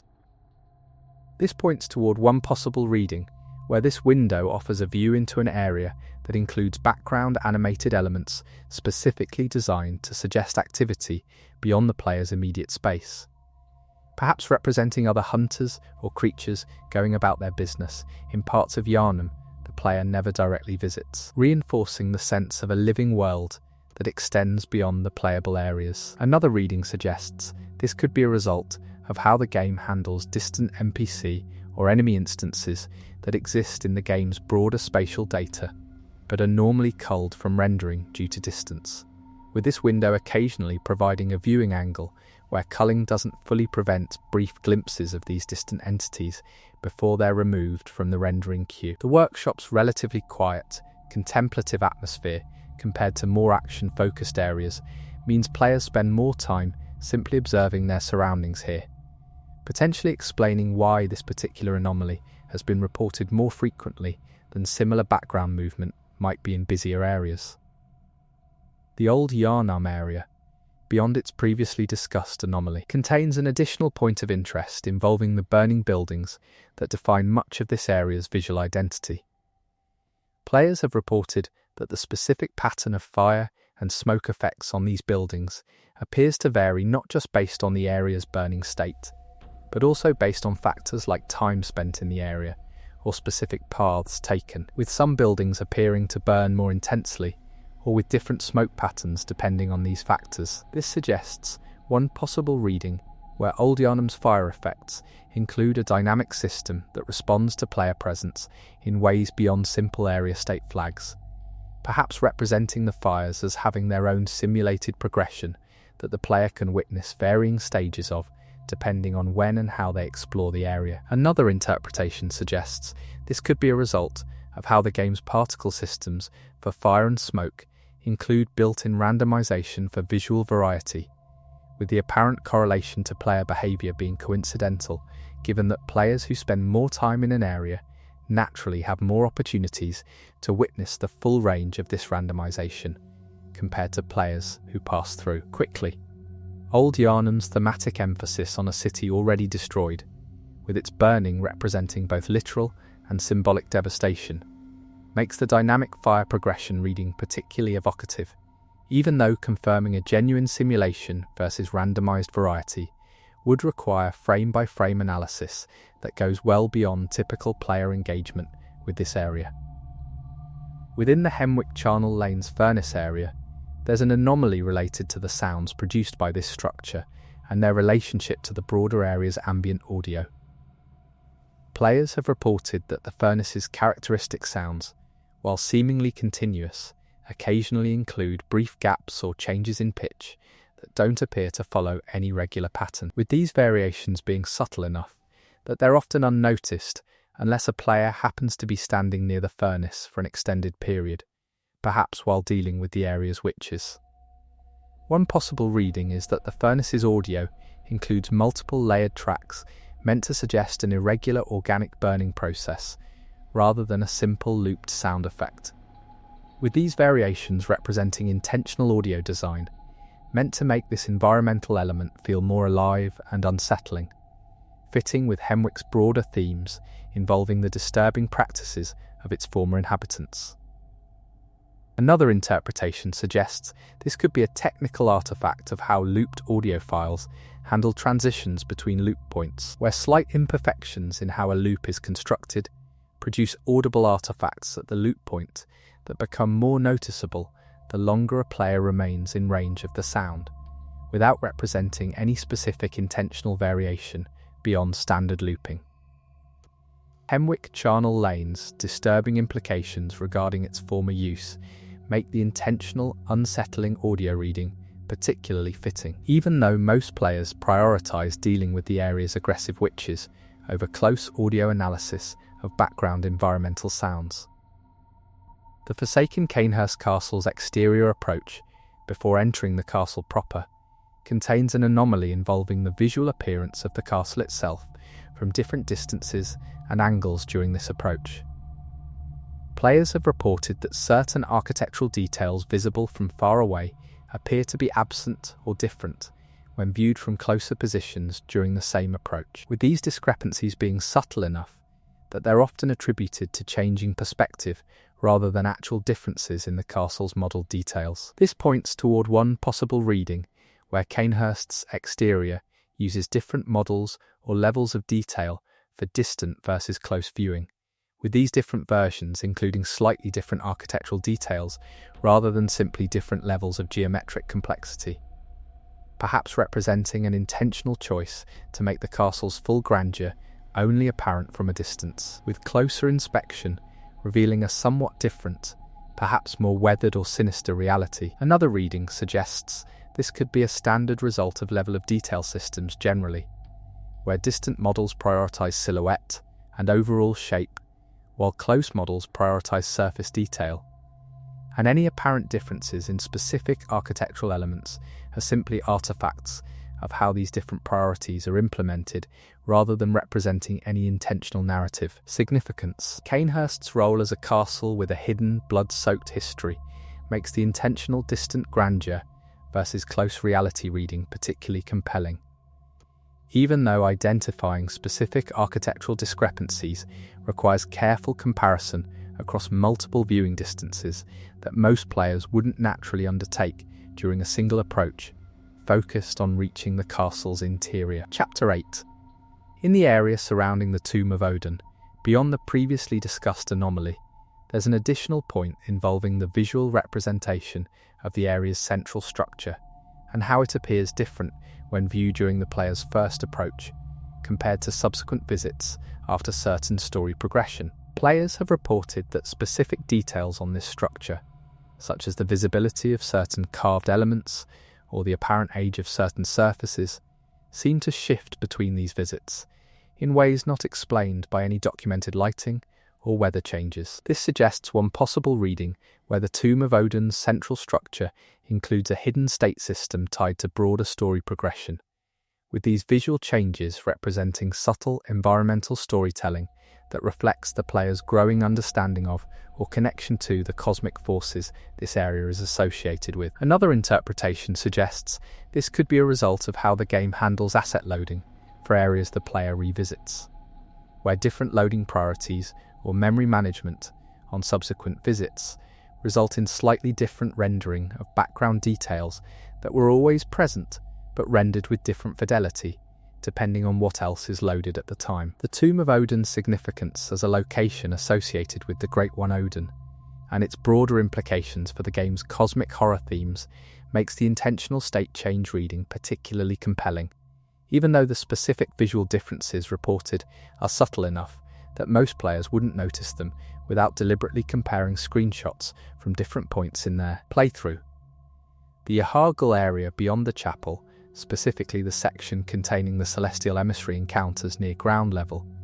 contains an anomaly related to the behaviour of these enemies when the player remains stationary for extended periods without engaging them. Players have reported that celestial emissaries, normally characterised by erratic, unpredictable movement, occasionally settle into brief periods of more stable positioning when the player doesn't move or attack for sufficient time, almost as if these enemies have an idle state distinct from their active movement patterns. This points toward one possible reading where these enemies' AI includes a genuine idle state that activates after a period without player interaction, representing a level of behavioural complexity not typically observed because most player interactions with these enemies involve immediate combat that prevents this idle state from manifesting. Another reading suggests this could be a result of how the game's animation and movement systems handle enemies that aren't actively targeting the player, where movement patterns designed for active pursuit simply produce less erratic results when not actively pursuing, without representing a specifically designed idle state beyond this general behavioural difference. The celestial emissary's unsettling, alien design makes the existence of a hidden idle state feel thematically appropriate, suggesting these beings have their own internal rhythms that only become apparent when not provoked, though most players' instinct to engage threats immediately means this anomaly requires a deliberate choice to remain passive that goes against typical gameplay impulses. Within the depths of the Hypogean Gal, beyond the previously discussed chain anomaly, there's an additional point involving the layout of cells within this area, and the presence of what appears to be one cell configured differently from the others, with details suggesting it may have held something other than a standard prisoner. Players who have explored this area thoroughly have reported that this particular cell includes additional restraint points or structural reinforcements not present in neighbouring cells, details subtle enough that they require close inspection to notice. This suggests one possible reading where this cell was specifically designed to hold something unusual, perhaps connecting to broader lore about specific individuals or entities imprisoned within the hunter's nightmare. With this additional structural detail, serving as environmental storytelling, hinting at a specific, though unnamed, former occupant whose identity remains for players to speculate about. Another interpretation suggests this could simply be normal variation in how the game's asset placement handles repeated elements like cells, where slight differences between instances of the same basic structure emerge from the placement process without representing any specific narrative intent for individual cells. The Hypogean Gowl's oppressive atmosphere and connection to themes of imprisonment and punishment make the intentional special cell reading particularly evocative. Even though the lack of any explicit textual confirmation means this remains purely speculative, based entirely on subtle structural differences that could easily be coincidental. The area accessible through the lecture building's basement, beyond the standard explored sections, contains an anomaly related to certain locked or sealed doors that players have reported hearing faint sounds behind, similar to but distinct from the sounds reported near the Grand Cathedral's inaccessible doors discussed earlier. In this case, players have described the sounds as more mechanical, like distant machinery or processes, fitting with the lecture building's association with research and experimentation. One possible reading is that these sounds represent audio design, suggesting ongoing experiments or processes occurring in sections of the lecture building that remain inaccessible to players, reinforcing the sense that the Healing Church's research extended into areas and procedures that the game deliberately keeps hidden from direct player observation, leaving their nature to implication rather than explicit revelation. Another interpretation suggests this could be ambient sound bleed from other areas of the lecture building that are accessible, with the game's sound propagation system allowing sounds from active areas to be heard through walls or doors in ways that create the impression of activity in sealed spaces when the actual sound sources are simply nearby accessible rooms. The lecture building's role as a centre for the Healing Church's more questionable research makes the hidden ongoing experiment reading particularly fitting with the area's broader implications. Even though, as with similar anomalies involving inaccessible spaces, definitive confirmation of what, if anything, lies behind these doors remains impossible without access to development materials. In the Nightmare of Mensis, beyond the previously discussed anomalies, there's an additional point involving the visual representation of the moon visible throughout much of this area and its relationship to the broader sky. Players have reported that the moon's position, while generally consistent with standard skybox elements, occasionally appears to be positioned differently relative to other celestial elements when viewed from different areas within Mensis, suggesting either multiple moon elements or a moon that moves independently of the rest of the skybox, in ways not typical for background celestial bodies. This suggests one possible reading where the Nightmare of Mensis includes a uniquely designed sky featuring a moon that behaves differently from standard game skyboxes, perhaps representing this area's status as a space removed from normal reality, where even fundamental aspects of the sky operate according to different rules, reinforcing the area's themes of cosmic disruption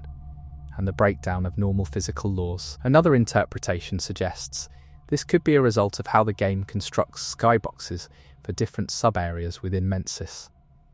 where slight differences in skybox assets between connected spaces produce apparent inconsistencies in celestial body positioning that are simply artifacts of how these different skybox segments connect,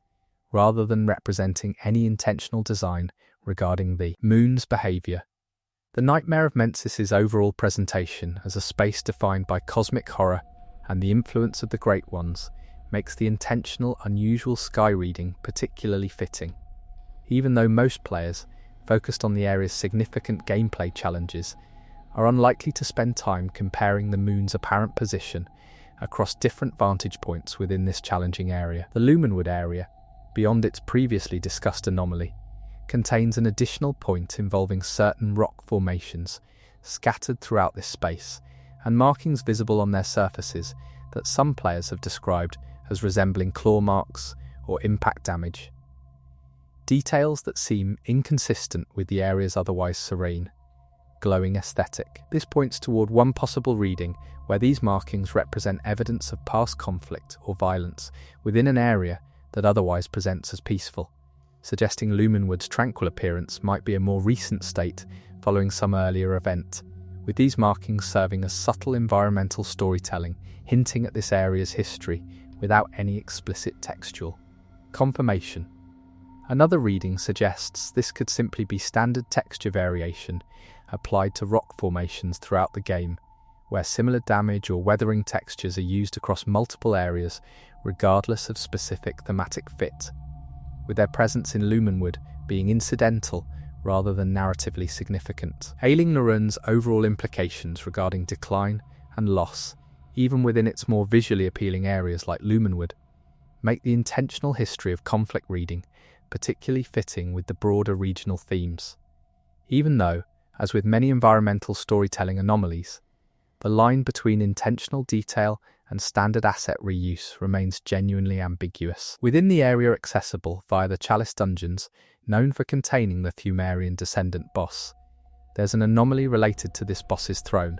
and the visual details present on it beyond what's immediately apparent during the encounter itself. Players who have examined this throne closely, perhaps after defeating the boss and before the area resets, have reported carved details suggesting this throne was originally intended for someone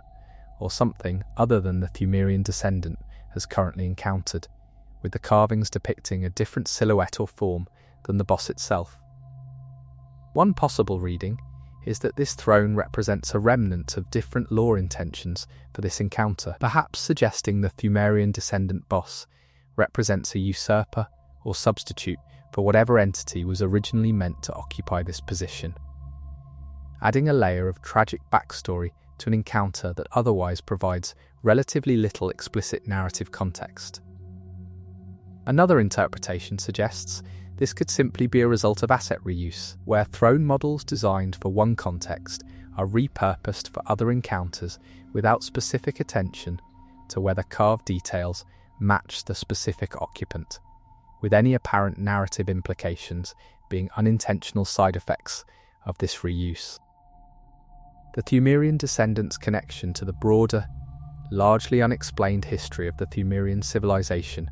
makes the intentional substitute occupant reading particularly compelling to players invested in piecing together this civilization's fragmented history, even though, as with much Pthumerian lore, definitive answers remain elusive by design. Chapter 9. The area surrounding Yosefka's clinic, in its original state before the area's later transformation, contains an anomaly involving the visible patients or figures sometimes glimpsed through the clinic's windows during the player's initial approach. Players have reported that the specific number or positioning of these figures can vary slightly between playthroughs, with some players reporting seeing additional figures in windows that other players describe as empty during their own initial approaches. This suggests one possible reading where the clinic's window occupants include some degree of randomization, perhaps representing the uncertain number of patients present at any given time as part of environmental storytelling, emphasizing the clinic's role in caring for, or perhaps experimenting on, Yharnam's afflicted population, with this randomization adding a layer of unpredictability to early exploration of this area. Another interpretation suggests this could be a result of how the game handles rendering of background figures viewed through windows, where slight differences in viewing angle or lighting conditions during the player's approach affect whether these figures are clearly visible or blend into shadowed interior spaces, without representing any actual randomization in their presence. Yosefka's clinic's later revelations regarding its true purpose make the randomized patient presence reading particularly unsettling in retrospect, even though, as with many early game details, players' initial impressions of this area are typically formed quickly during early exploration when attention is divided among many new elements being introduced. Within the Forbidden Woods, beyond the previously discussed anomalies, there's an additional point involving the giant slug-like creatures found in certain sections and their relationship to specific plant life growing nearby. Players have reported that these creatures occasionally appear to be feeding on or interacting with certain plants in ways that produce visual effects, such as plants appearing to wilt or change colour in the immediate vicinity of these creatures over time,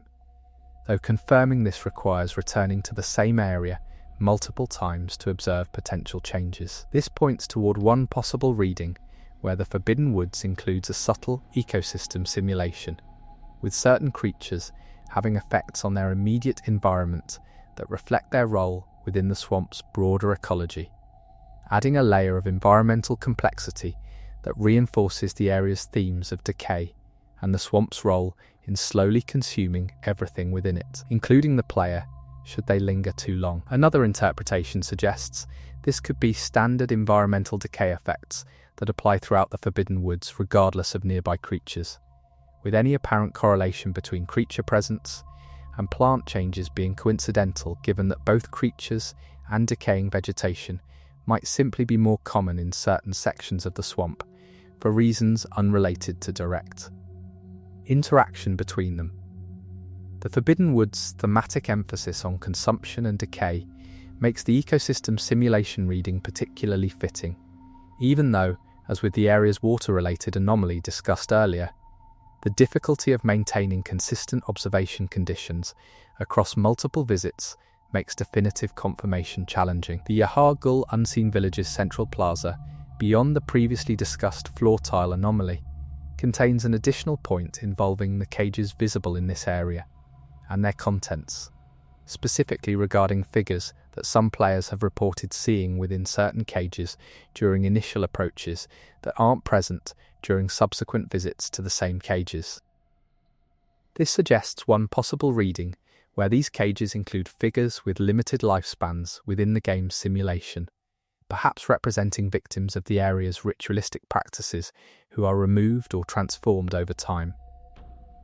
with their disappearance reflecting the ongoing, horrific processes implied by Yharnam's broader environmental storytelling regarding ritual sacrifice and transformation into beasts. Another interpretation suggests this could be a result of how the game handles NPC or background figure persistence, where figures present during initial area loading might not be reloaded during subsequent visits, due to how the game manages which background elements are prioritized for loading based on the player's specific path through the area, without representing any specific narrative significance to their apparent disappearance. Yharnam's overall presentation as a village consumed by a ritual gone horrifically wrong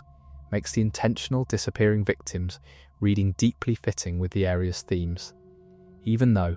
as with much of Yharnam's environmental storytelling, the specific mechanics behind any individual detail remain difficult to separate from the area's general atmosphere of horror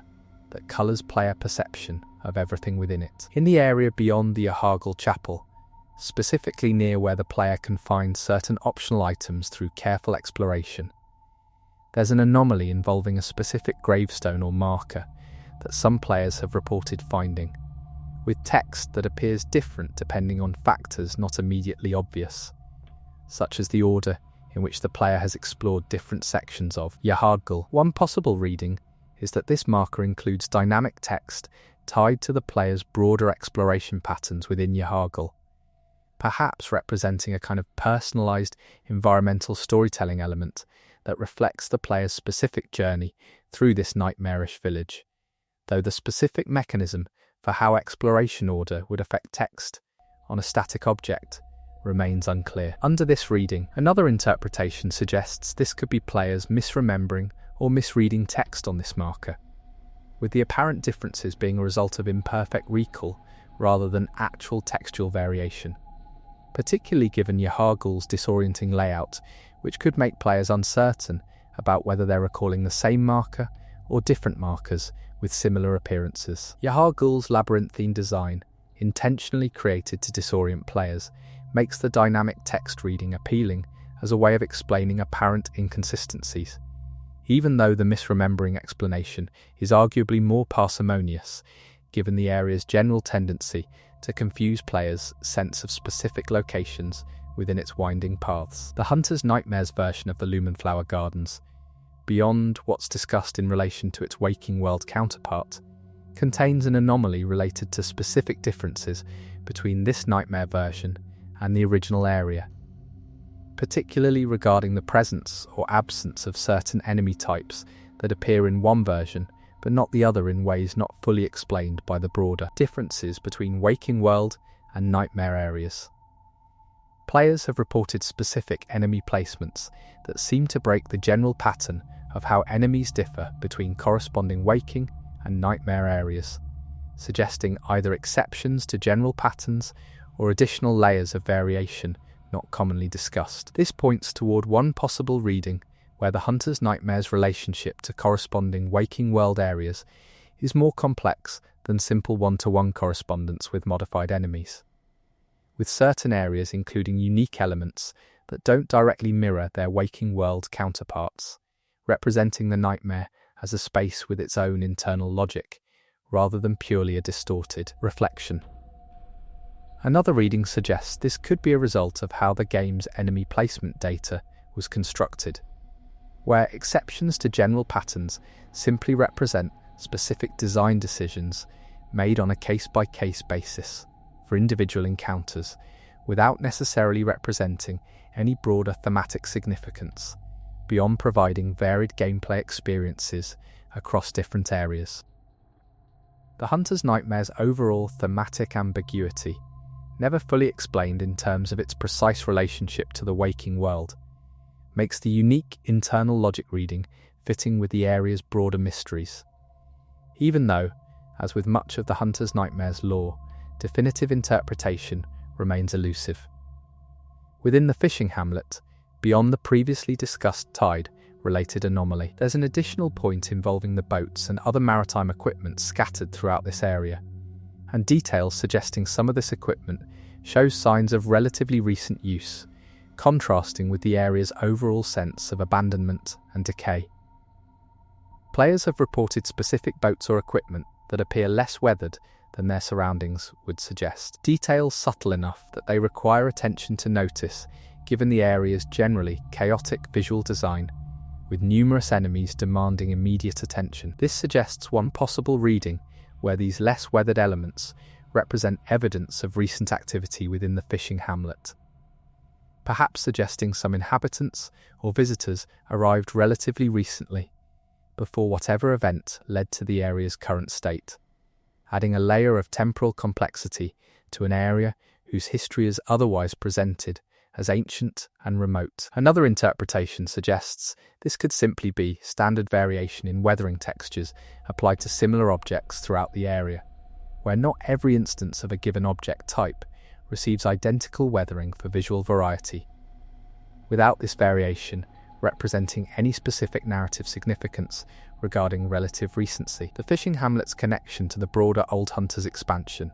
and its themes regarding the history of hunters and their conflicts with various Great Ones, makes the recent activity reading intriguing to players invested in piecing together this expansion's chronology. Even though the fishing hamlet's overall design prioritizes atmospheric chaos over clear chronological signalling, making definitive interpretation of weathering details particularly challenging. The lighthouse hut, beyond its previously discussed lighting anomaly, contains an additional point involving items or details visible within this small structure that some players have reported noticing only after multiple visits, suggesting either very subtle initial presentation or details that become more apparent with familiarity with the space. Specifically, certain players have reported noticing what appears to be writing or markings on the hut's interior walls, details easy to overlook given the hut's small size and the fire that draws immediate visual attention upon entering. One possible reading is that these markings represent intentional environmental storytelling, providing context for this structure's use, perhaps by hunters who passed through this area before the player, with the marking's subtlety reflecting their status as something for attentive players to discover rather than immediately obvious narrative content. Another interpretation suggests this could be standard texture detail applied to wooden surfaces throughout the game, where apparent markings are simply texture variation meant to convey weathering or age, rather than specific intentional writing,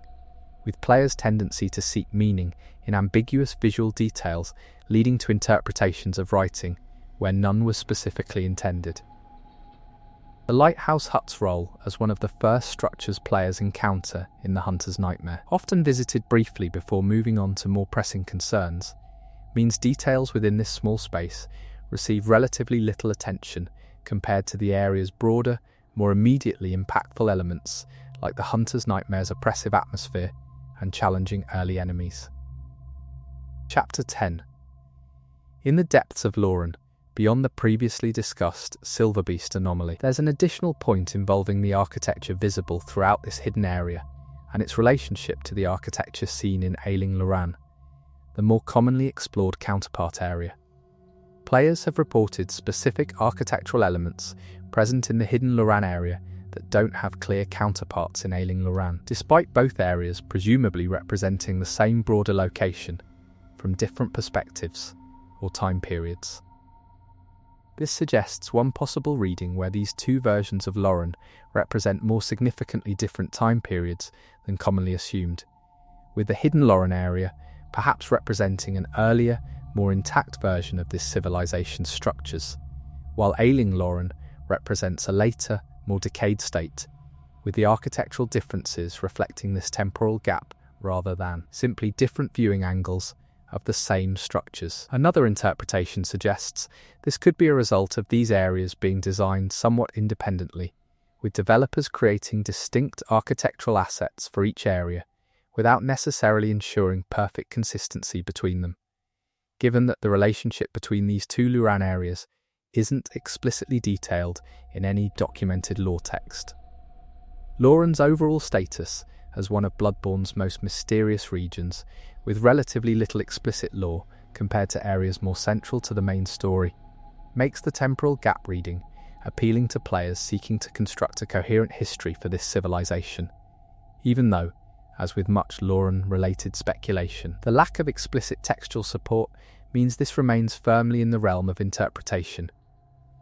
The area surrounding the bloodletting beast encounter, beyond what's been discussed regarding the Forbidden Woods generally,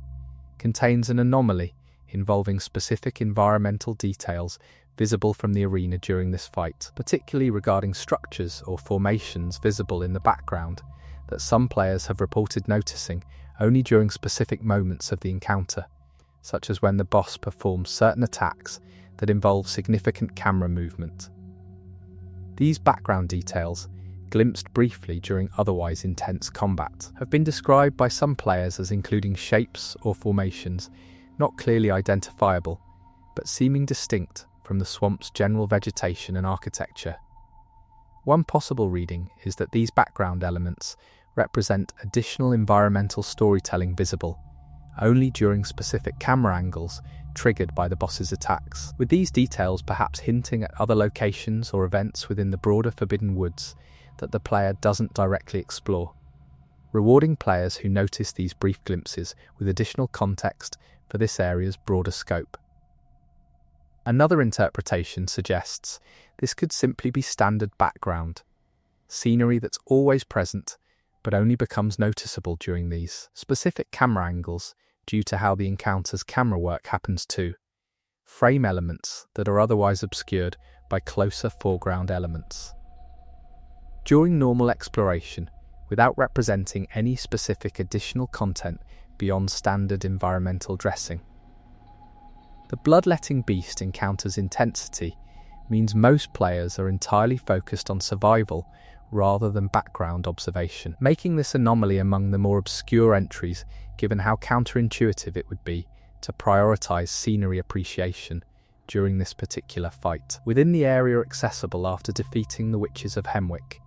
beyond the previously discussed furnace anomaly,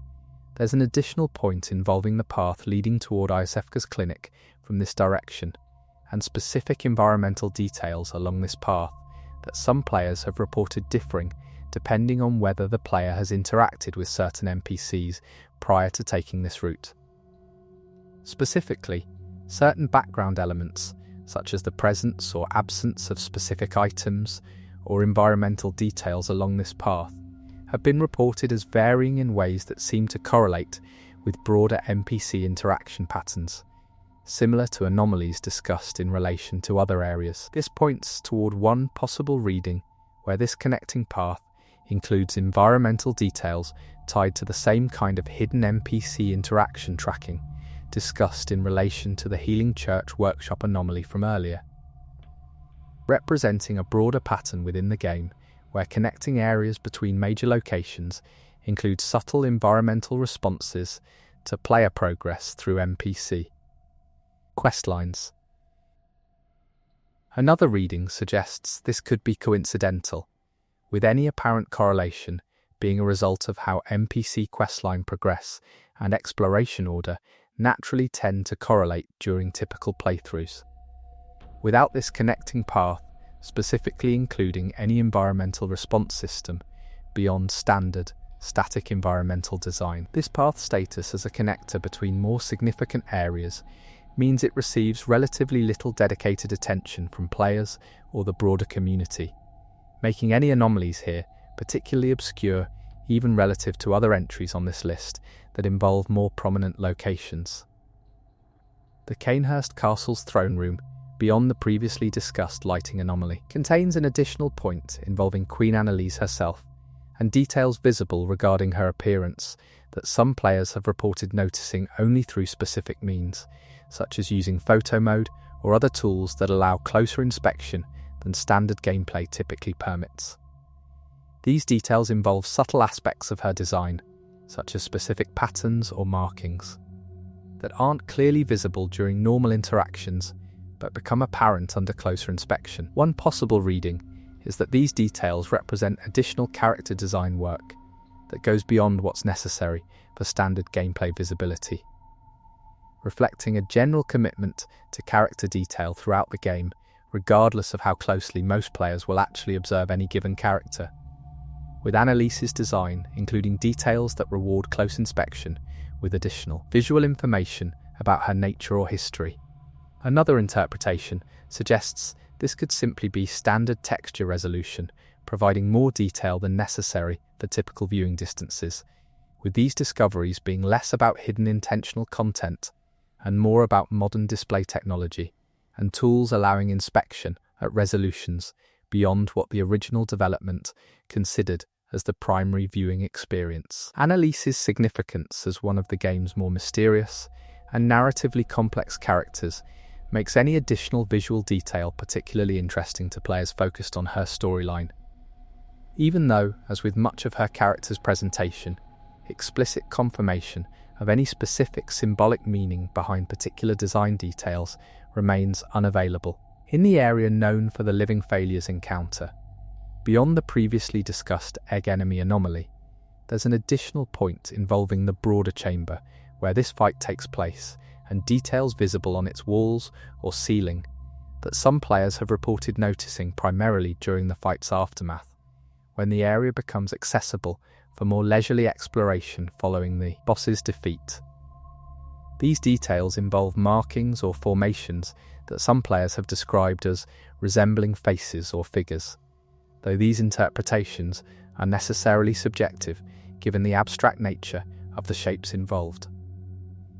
This suggests one possible reading where this chamber's design includes pareidolia-inducing elements, shapes deliberately crafted to suggest faces or figures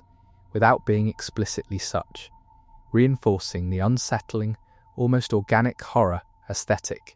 associated with the Living Failures and the broader implications of failed experiments that this encounter represents.